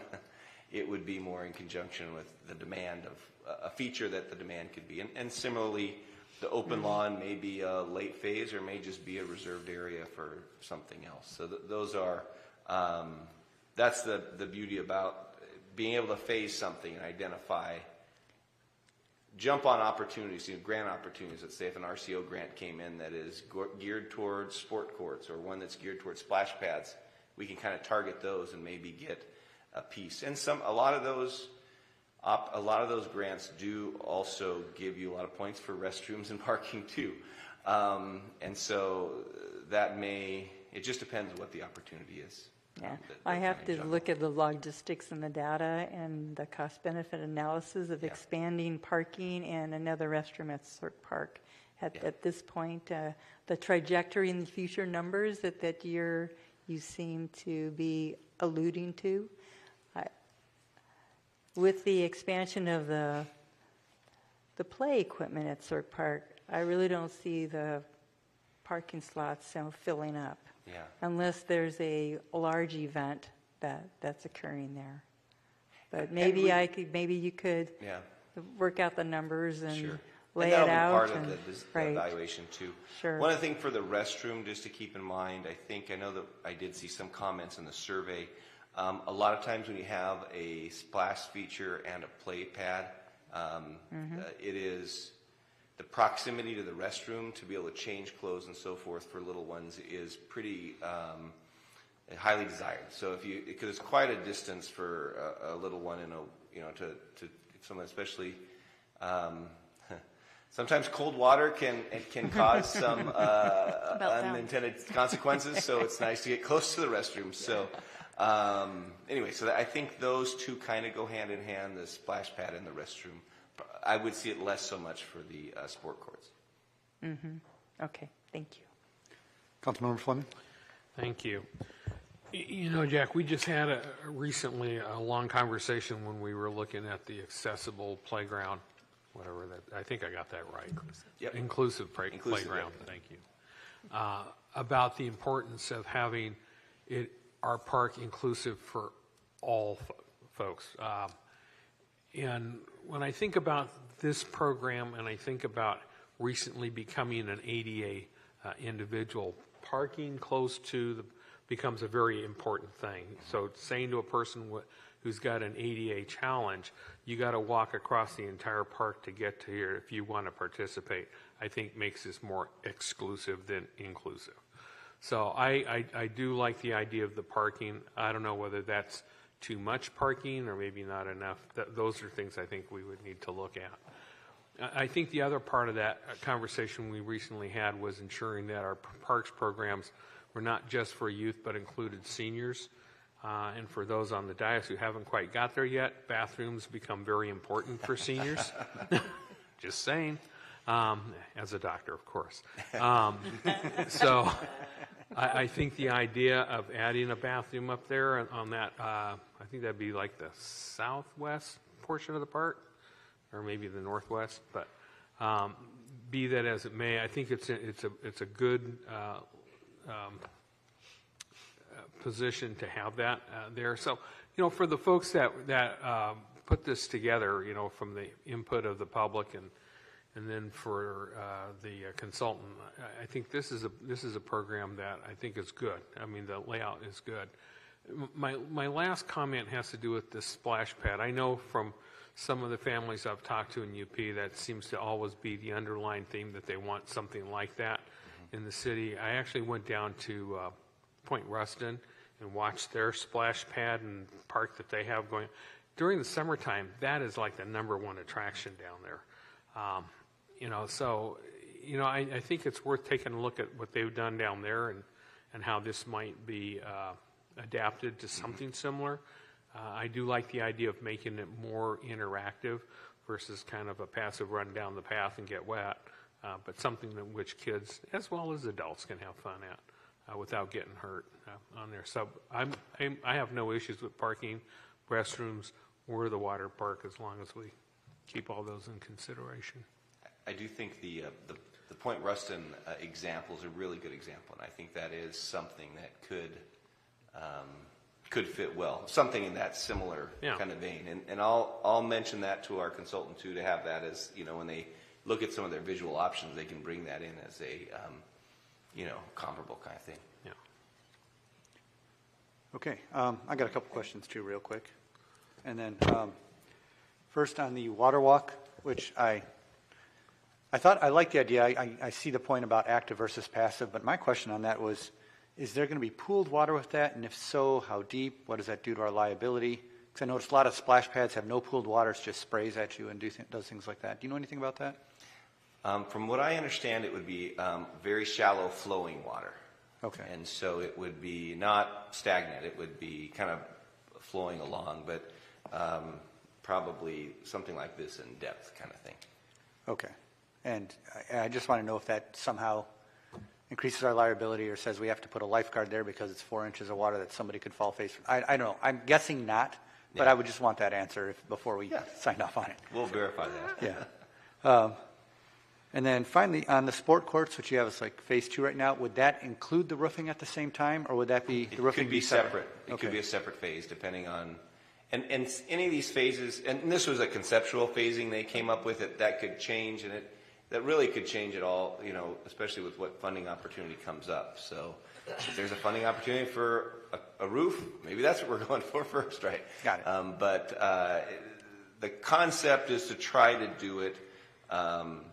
Plan the space, and so that then you can phase it and still accommodate your needs, so you don't preclude one of the goals of what the study's for. Got it. Thank you. Were there any further?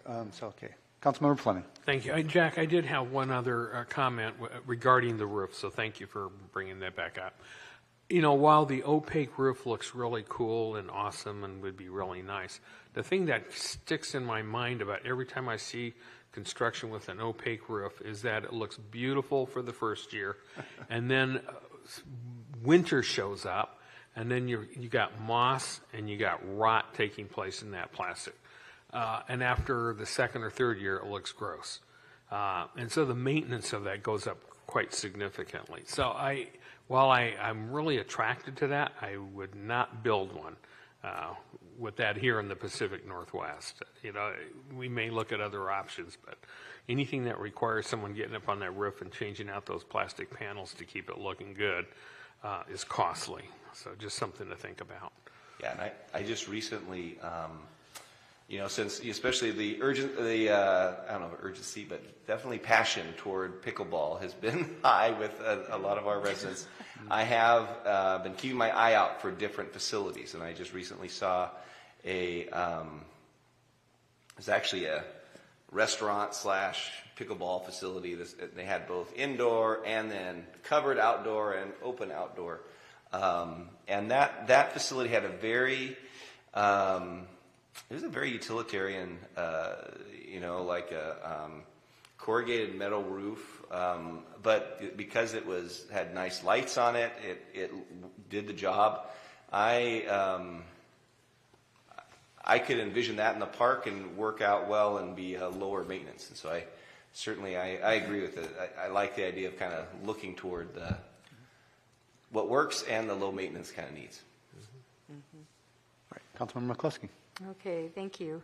Is there any reason why the phases are in that particular order? For this one, no. I think they were just, this was a discussion point that you could phase it. I wouldn't anticipate the lawn being the first phase because it's just not a demand, right? It's we have an open space right now. Although I was surprised, we did get comments in the surveys for open lawn, although that may have been previous. There was other concept plans in the surveys that had like maybe kind of more of a depression of like a auditorium or not that, but like an amphitheater. Yeah, and people didn't want that, so they'd rather just have grass open space. So I think that's why that was ended up in there. But I think they picked that right now because that was the lowest cost item to do. But it's really just conceptual at this point. It's not. Yeah, I would like the walking, biking trails to be pushed up rather than phase 5, because with the skate park next to that and bringing families in, the walking trails and the bikes around that I think will be more useful if it's worked around with the sports courts piece, because because if you're not playing the pickleball and your spouse is there, you can walk and do other things. Yeah. And they can come together for it. Okay, thank you. Councilmember Grassi. Sorry, Mayor Pro Tem's dealing with my back and forth. I do want to say one about the Point Ruston, which I love as a great concept. I will say that cement as a mama, I have had the cement run splash pad area has been troublesome for kiddos. So I just want to keep that in mind with the falling and the wet and everything. But I think that is a great feature. They have a wonderful time. I was going to ask about the event, the open lawn, because you said the amphitheater was kind of a scratched out idea. Has the concept of a raised lawn, kind of like a berm, like a kind of a hillside? Because I have noticed, when I've traveled, communities have that kind of raised hillside near a splash area. It becomes kind of another thing for the kids to do, another way for them to dry off. People watch games from there if they're out on the pickleball courts and things. And just having that little bit of elevation creates quite a bit of activity for the kids as they're drying off, and moms are watching, and you'd be surprised how much just a nice little elevated green does attract families and then becomes double use for events as well. It becomes kind of a natural hillside. That hillside that we have in Curran Apple Orchard, for instance, such a nice grade up. So that, I don't know if that has been considered as an option, but it would be kind of an interesting thought, I think, for that lawn space. So yeah, certainly we'll pass that along. Okay. And actually, I'd like to concur with that statement. It didn't even occur to me until she mentioned it, that putting the restroom right between the lawn and the pickleball court, obscuring the view of people who would want to watch a game versus just playing the game. I don't know. I just thought that was an interesting point, so thank you. Any other questions for Jack? All right, seeing none, thank you. All right, thank you. Okay, next, item number 11, wayfinding signage report with Kevin Brisky again. Sign bill.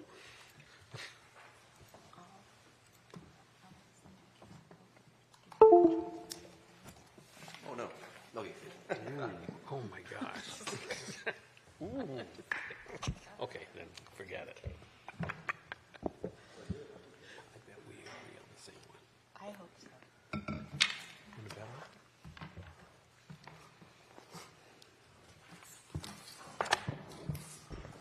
Oh, yes, I already looked at this. Yeah. Which one would you pick? Good evening, Mayor Pro Tem and City Council members. Here tonight to talk about wayfinding signage plan that the city has been working on. With me tonight is Holly Williams. She's the project manager with KPG Somas. This is the selected consultant group that the city chose to help develop the wayfinding signage. KPG Somas is an interdisciplinary firm with offices in Seattle, Tacoma, and Wenatchee. They've done similar type of projects for jurisdictions all over Pierce County, Auburn, Burien, Des Moines, Kent, Issaquah, Lake Stevens, just to name a few. So they're experts in this field. With the contract, what they've been looking at with staff has been vehicular scale, wayfinding, directional signage, district signs, pedestrian and bicycle scale signs, and a electronic message board sign. And tonight, Holly will be presenting kind of where we're at now in the project and how we got to where we are with the designs, and just looking for some feedback from the council on where the designs have been narrowed down to, and then kind of next steps where we're going to go out for a public outreach.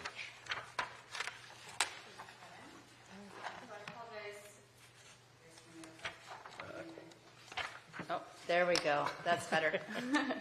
I do apologize. I'm going to lean on my slides here. They're kind of graphic heavy, so I'm going to kind of turn a little bit, but try to talk to you directly as much as I can. But as Kevin mentioned, we're very excited today to share the process and the progress that we've made on this project. If you go,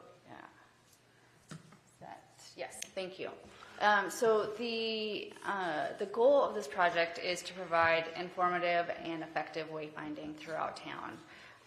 With that, it also helps bolster commercial growth and development, providing a worry-free experience as people navigate through town using the signs. And it's also an opportunity to brand the 3 business districts that you have in town, as well as encourage exploration and discovery throughout town. As Kevin mentioned, we specifically looked at the signage types that you see here, the directional signs at the vehicular scale, a pedestrian scale, the district sign variations. We looked at electronic message board readers and a couple other options as well, and the parking sign. You already have the gateway signs, so we want to complement that as far as the full package, and you have your park facility signs as well. The process that we have gone through to date here is what you see here, where we started working with staff, getting some of that background information. We did a site location tour, did some analysis, and then prepared for the stakeholder workshop. We did 2 stakeholder workshops, and with that, we worked back and forth with staff, what we refer to as staff guidance meetings. So we're vetting those designs and those concepts before we present it to the stakeholders, and kind of go back and forth with that process. And then you see the red arrow is where we are today, our first presentation to council. So this is what you see here is just a generic example of wayfinding signage and that whole family. And as you can see, we've included, like I mentioned, the gateway sign that you already have, but just showing kind of this hierarchy of signage and the importance of what makes for successful wayfinding signs. So it's not just the aesthetics. We need to make sure that we're covering all of these design considerations. Sign hierarchy and types, sign aesthetics, color, scale, material, and most important, legibility, sign locations, the frequency of signs, and the sign content and destinations. We also looked at, as I mentioned, the existing wayfinding signage and facility signage that you have throughout town. That's important, especially seeing how we're adding to that to make sure that the designs are complementary to that. We also looked at other elements such as the decorative lighting. You have banners up on the 27th Street Business District, and just making sure that we have kind of a full understanding of what's already existing and making sure that we support that. The next thing that we looked at are potential locations for these signs and potential destinations. So this map here is not something that has been fully designed out, but helps with our design process to better understand what the opportunities are for the signs, what locations we have, kind of where we can fit it in within right-of-way. So that helps guide us to what the scale and the needs are of the actual sign designs. Next. And then other design considerations that, as the design group kept within that consideration as far as preliminary designs, and then also this is all information that we shared with the stakeholder group too, so they had this background information before reviewing the signage. So that included looking, as I mentioned, the existing signage, and then also other architectural elements within the city zoning and signage codes. We looked at the branding guide as guidance for what represents University Place, which was identified as family-oriented, nature-friendly, welcoming, active, and high-quality materials. I will repeat it again. Legibility is important for the sign design, constructability, budget-minded, durability. And we just want to make sure that when these are implemented, that they are low maintenance and adaptable. So as destinations change over time, it'll be easy to either replace or modify the signage. So the first stakeholder meeting that we had, as I mentioned, we kind of walked through some of that preliminary information. But our ask for them was to focus on what reflects the character of the city. Do these sign examples or sign concepts reflect that? And does it complement the existing signage? So that's kind of the conversation that we really kind of focused on, so they didn't get into the weeds of the other elements that I mentioned, legibility, that we covered as a design team. Some of the feedback that we received on these first suite of concept is that they liked the clean, modern concepts versus the couple on the top right that was a little more rustic. They felt like that wasn't the exact character that they wanted reflected for University Place. They liked the curved lines on some of the other options that reflected the existing monument sign and a play off the logo. They liked the cutout detail of the two signs on the bottom. And then they understood our use of the red and the green colors complementing your existing signage, but they did ask for the next iteration to show some more color examples. So we went back to city staff and kind of vetted some of these comments, refined the designs, and came back with additional refined concepts. With this iteration with the stakeholder group, some of the feedback was that they did like the use, more use of the stacked stone that we reflected from the existing gateway signage. They appreciated the play with additional color, but I think that process confirmed that the red or the green materiality was probably the best way to go. Just great conversation about refinement of these. One thing I'll note that with the red and the green color, we really wanted to be mindful also with the logo that it didn't look Christmassy. So that's one of the reasons that you'll see that we didn't do a lot of combinations of both the red and the green together. There is one in the bottom right that you'll see is kind of one of our preferred concepts. But doing it carefully, like I said, so we don't kind of get that Christmas vibe. I don't think that's what you guys are going for. So it's happy, but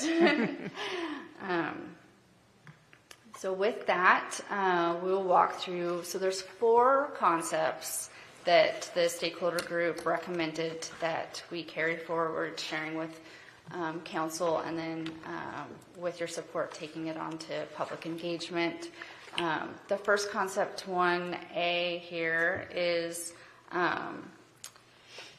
what we call collegiate contemporary. As I mentioned, there's 4 concepts, but there's 2 variations of this first one.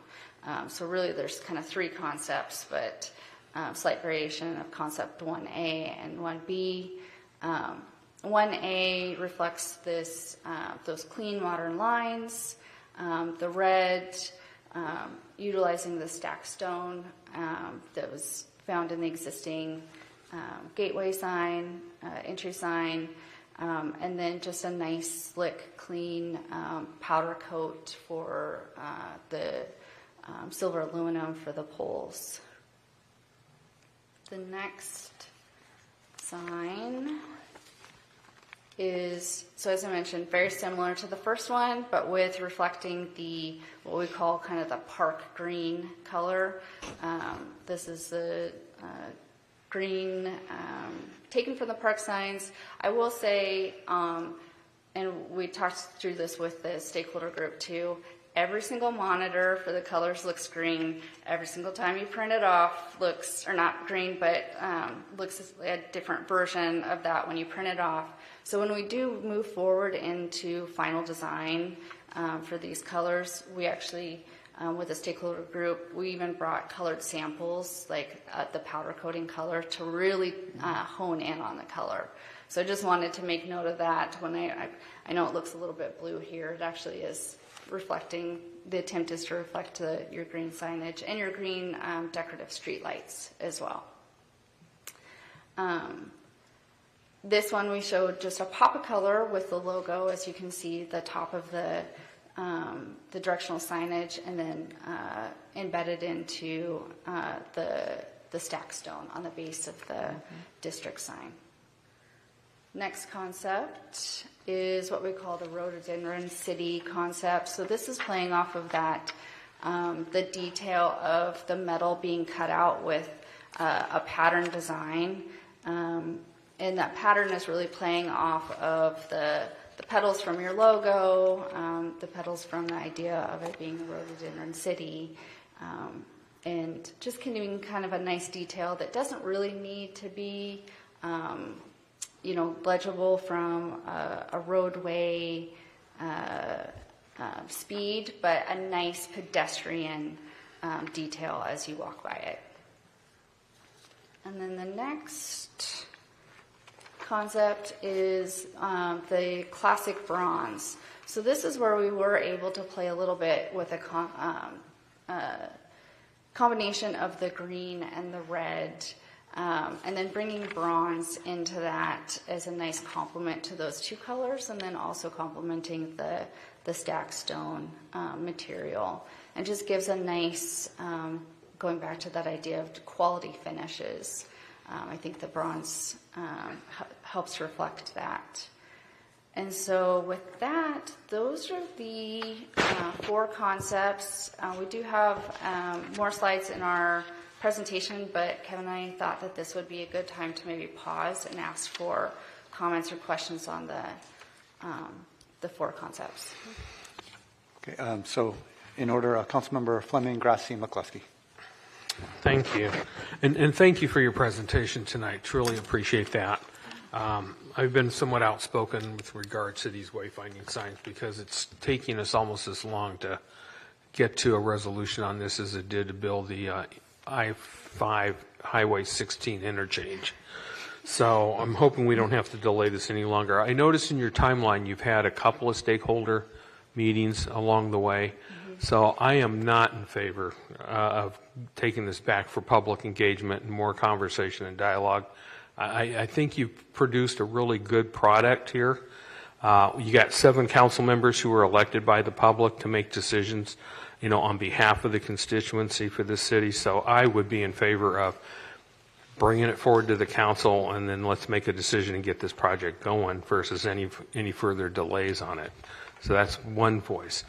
The other part is, when I looked at these originally, a couple of things came to mind. They're all very appealing, but I like the idea of the red versus green only from when you're driving, even at 25, 30 miles an hour.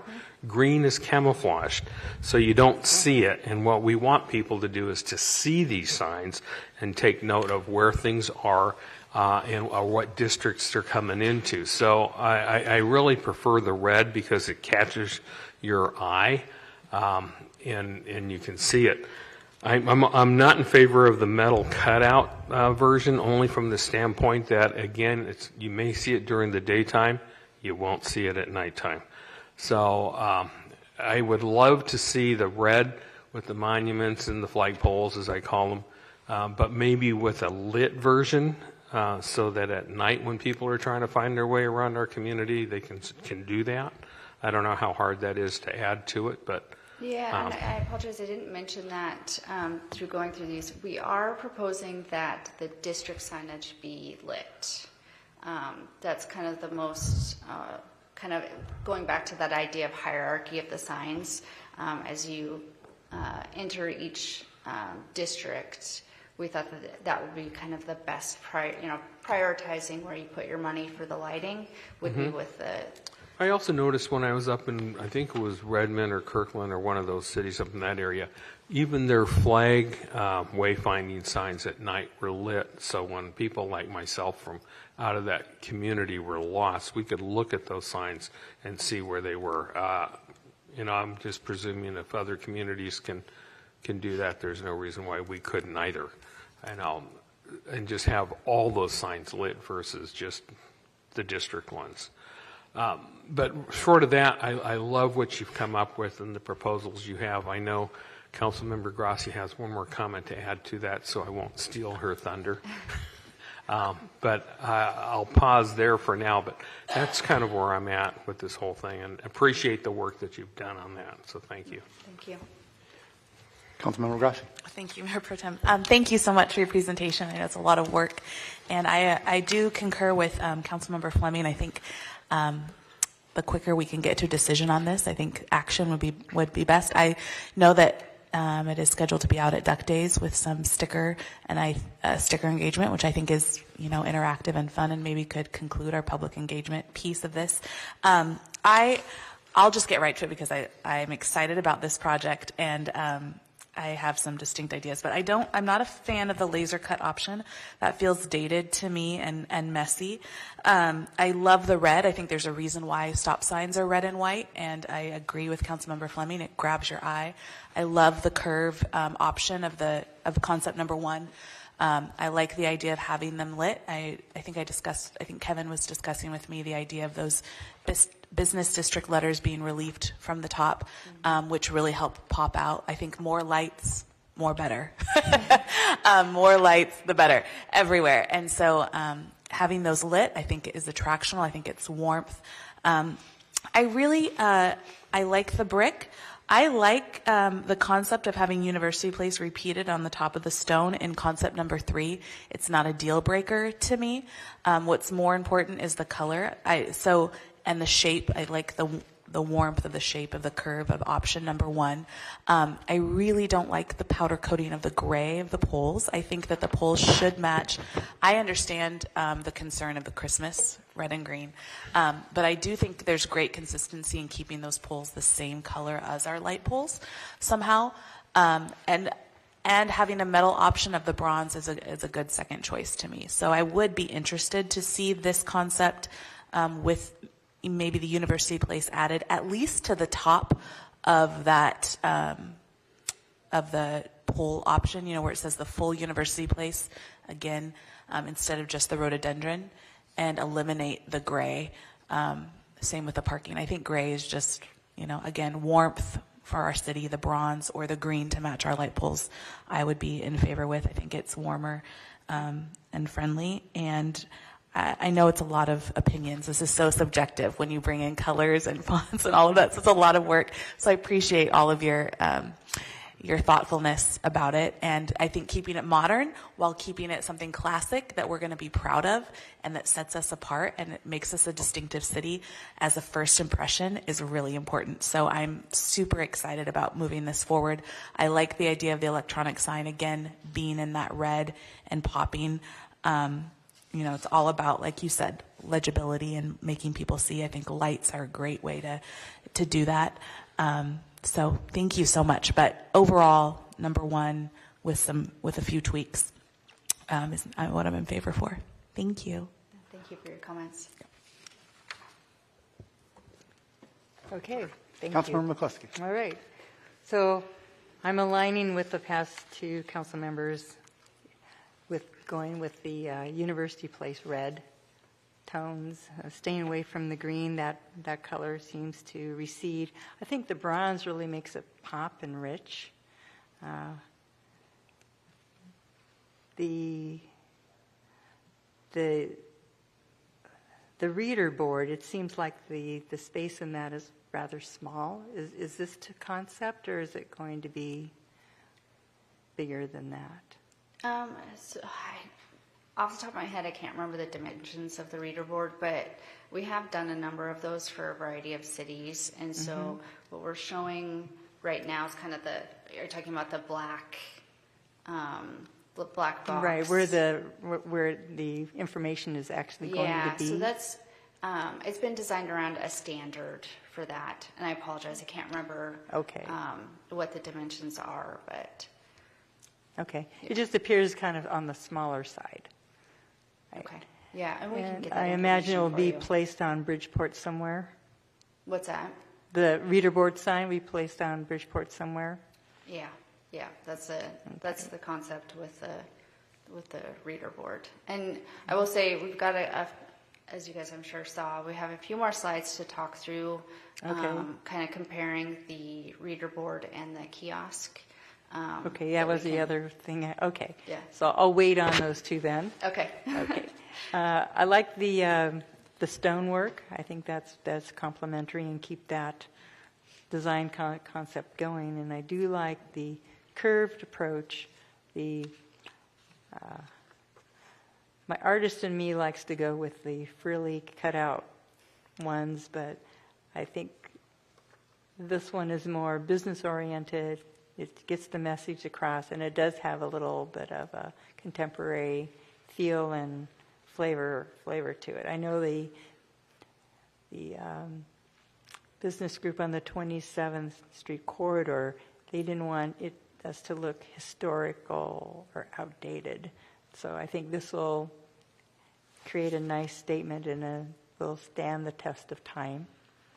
I do like that on the third one in from the right, where it has the University Place city noted on that, for all the waysigning signs that have a grouping to have University Place indicated on that, as well as our logo, so that we can brand that throughout our business districts. Piece to it. And outside of wondering what the cost is, I'm out of questions right now. Okay. Thank you. And then just my comments really quick. I agree with my fellow council members. I like the 1A option. I think just the design look of it best. Reader board, I'll save my question on that one. However, I feel obligated to represent a small minority of our community, and that I'm actually red-green colorblind, partly.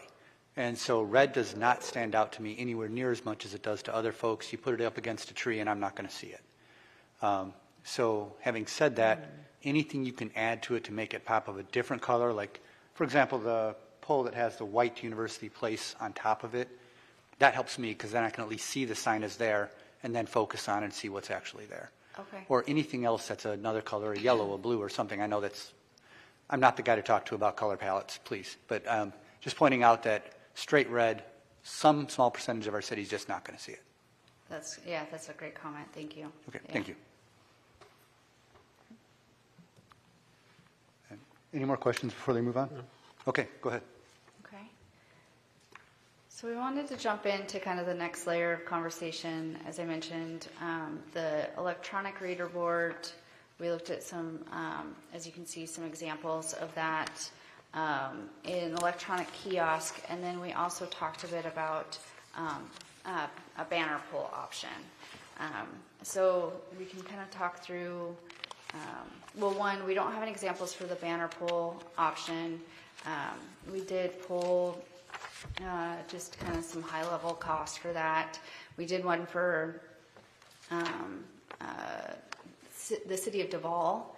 It was a 3-lane banner pole, and that cost installed about $100,000. So a cost for across Bridgeport would be more than that potentially. So that's not something that we necessarily. Plus, it's not something that we really needed to go into the aesthetics for that. But I wanted to share that information when we talk about costs.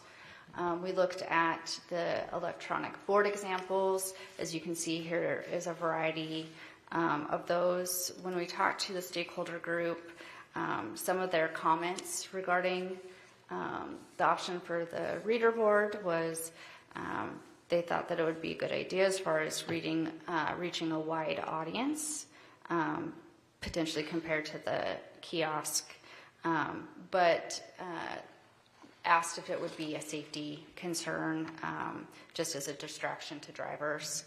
And then, like I mentioned, we talked about a range of costs. Depending on how much you customize it, obviously there's going to be a big range in costs, but the City of Kent example on the left is similar to what we're proposing on the concepts, and that's about that one cost about $100,000 4 or 5 years ago. We're thinking this is going to obviously be a little bit more than that as shown, so around 150. And then if we want to jump to the next. So we also looked at a variety of kiosk examples. Based on the technology and customization for those range a lot in costs. So we've had some kind of good conversations about what the potential want for managing that might be, but those are going to cost potentially $30,000 to $75,000, depending on how interactive they are. The stakeholder comments regarding that were that the kiosk, a benefit would be it's more interactive, obviously not a distraction to drivers, and reaches a smaller audience. It is something that could be placed just outside here in the Market Square, and then also potentially in your parks as you desire. There are solar power options, so it's a little more flexible where you can put those kiosks. And then we can pause there, and I was just going to, after that, talk about next steps and the public engagement. Okay. Councilmember Fleming and Councilmember Grassi. We're just chomping at the bit down here. I'm somewhat dumbfounded. I'll just be honest. Back in the early days, and I hate to be the guy who's all saying back in the early days, but back in the early days of the city, we used to have banners across Bridgeport Way on a temporary basis for events that were coming up, whether it was the farmers market or the UP days, whatever we called it back then. And they were up for a short time and they came down. Why is it so doggone difficult now to do the same thing? Because the city didn't find it difficult back then. It didn't cost us $100,000. I know, it's a lot. Yeah, I'm just sitting there going, why? Well, it has to do with the cost of the pole itself, and the wider the span across the road, the taller that it potentially needs to get, and the beefier it needs to get, and so the foundation under that also needs to be beefier. So it's just. Why can't we use the same poles we used previously that are still there? Okay, aren't.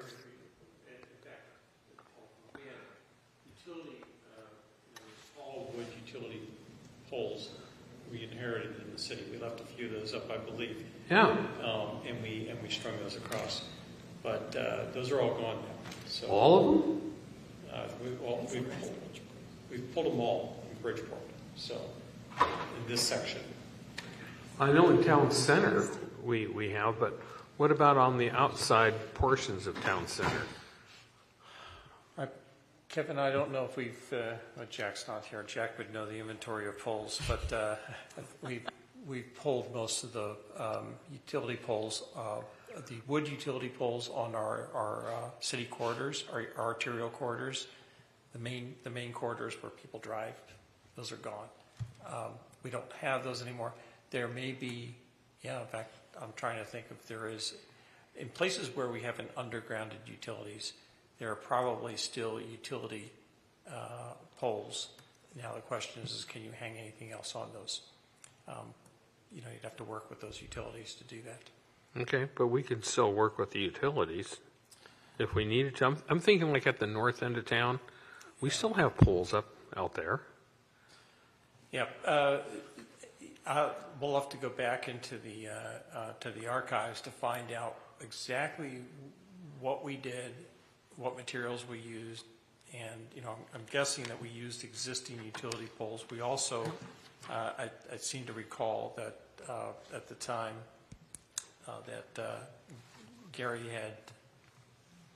we had 2 wood poles from TPU or wherever, and we sunk them in the ground. They were pulled out when the project was built, and it was done right out here. So I think we also did. We may have, I stand corrected, we may not have been able to put them on poles that had wires strung, live electrical lines and wires, for obvious reasons. And I believe that we took sunk them, 6, 10, 12 feet in the ground, augered them in, sunk them on both sides of the road.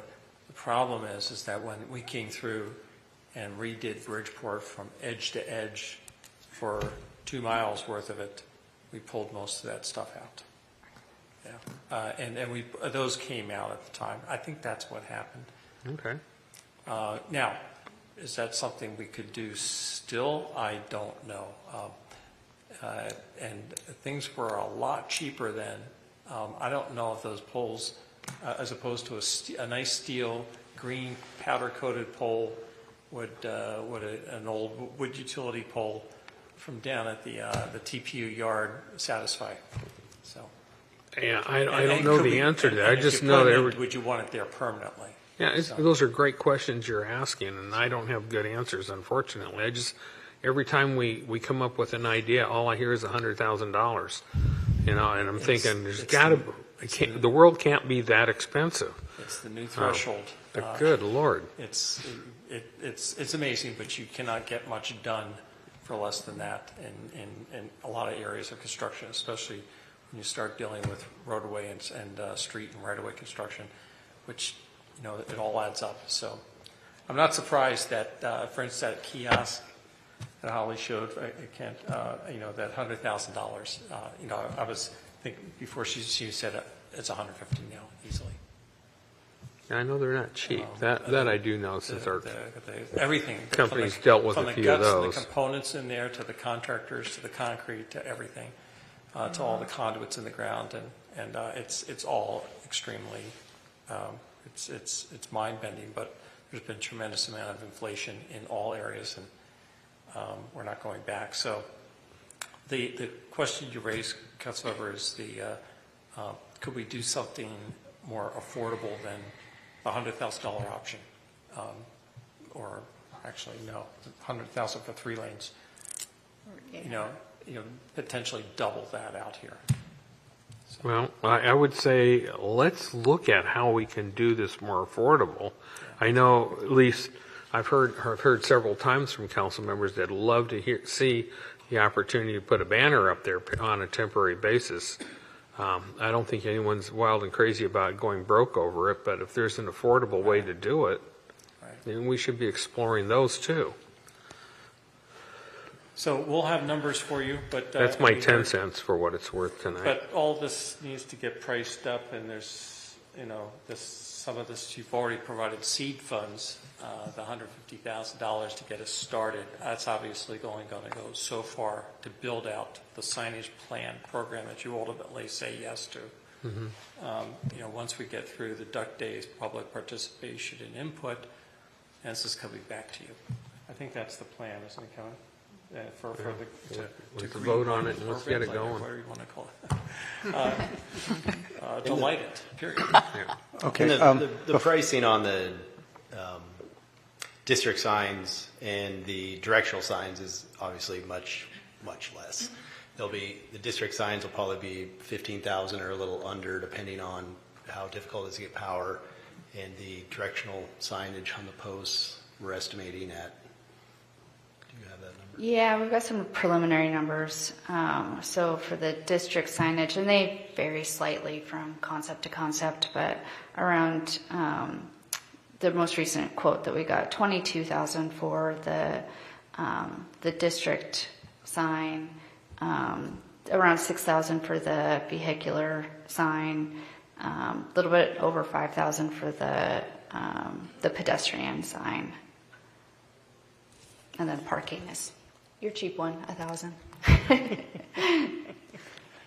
Okay, before we go into more questions, we're down to about 5 minutes. How much time do you need to finish your presentation, and how many questions do we have? I can wrap it up real quick here. Yeah, we just wanted to talk about next steps, which would be with your recommendation, we can refine these designs based on the feedback that we heard here today, and then we're planning on taking it to having a table at Duck Days where we'll have these boards up. As you mentioned, Councilmember Grassi, the idea is to have stickers that people can put on their preferred concepts. We'll also have a survey there that people can start adding their preferences to. We'll also have that survey available on the city's website. We talked about pushing it out with your social media, and then after that event, we can set up those boards and a QR code for the survey here at City Hall. So as people come and go, they can provide their feedback. So does that conclude what you've got? That does, yes. Okay, excellent. Councilmember Thank McCluskey. you. Did you have your comments already? Not yet, but that's okay. Are we going to try to? I can be quick. I just wanted to say, in regards to the pole signs, I'm totally in favor of trying to find a more affordable option for the banner. I do think the electronic signs and electronic kiosks, I don't think that is the need for our city right now at this time.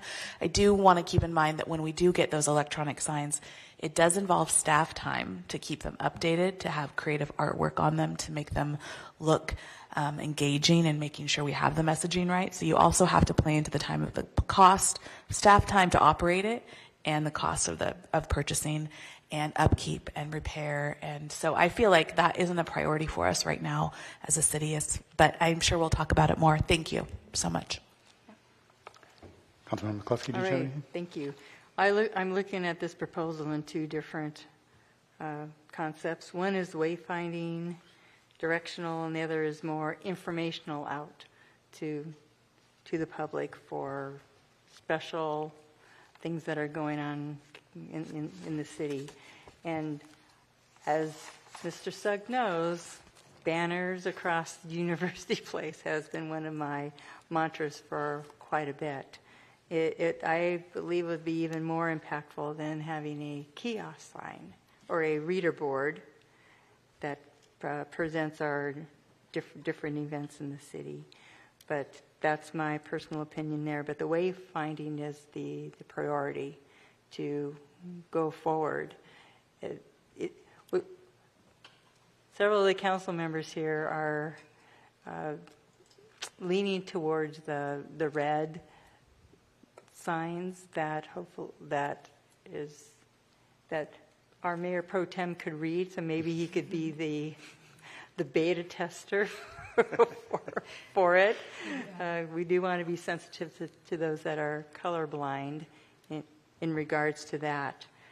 So I would look at some of those color shades and see if that could be changed up so that people that are colorblind could be able to read it. I don't, in my uneducated opinion about color blindness, I believe they could read white on a background, so the red becomes a different color, but you should be able to read the white. Is that correct? Yes. On that? Yeah. Okay. Okay. So thank you. Thank you. And then in our last minute, I guess I get one question here.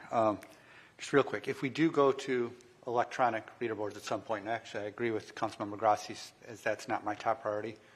My assumption is we probably need either two or one that's double-sided because Bridgeport traffic flows both ways. Is that part of the plan that you're considering right now?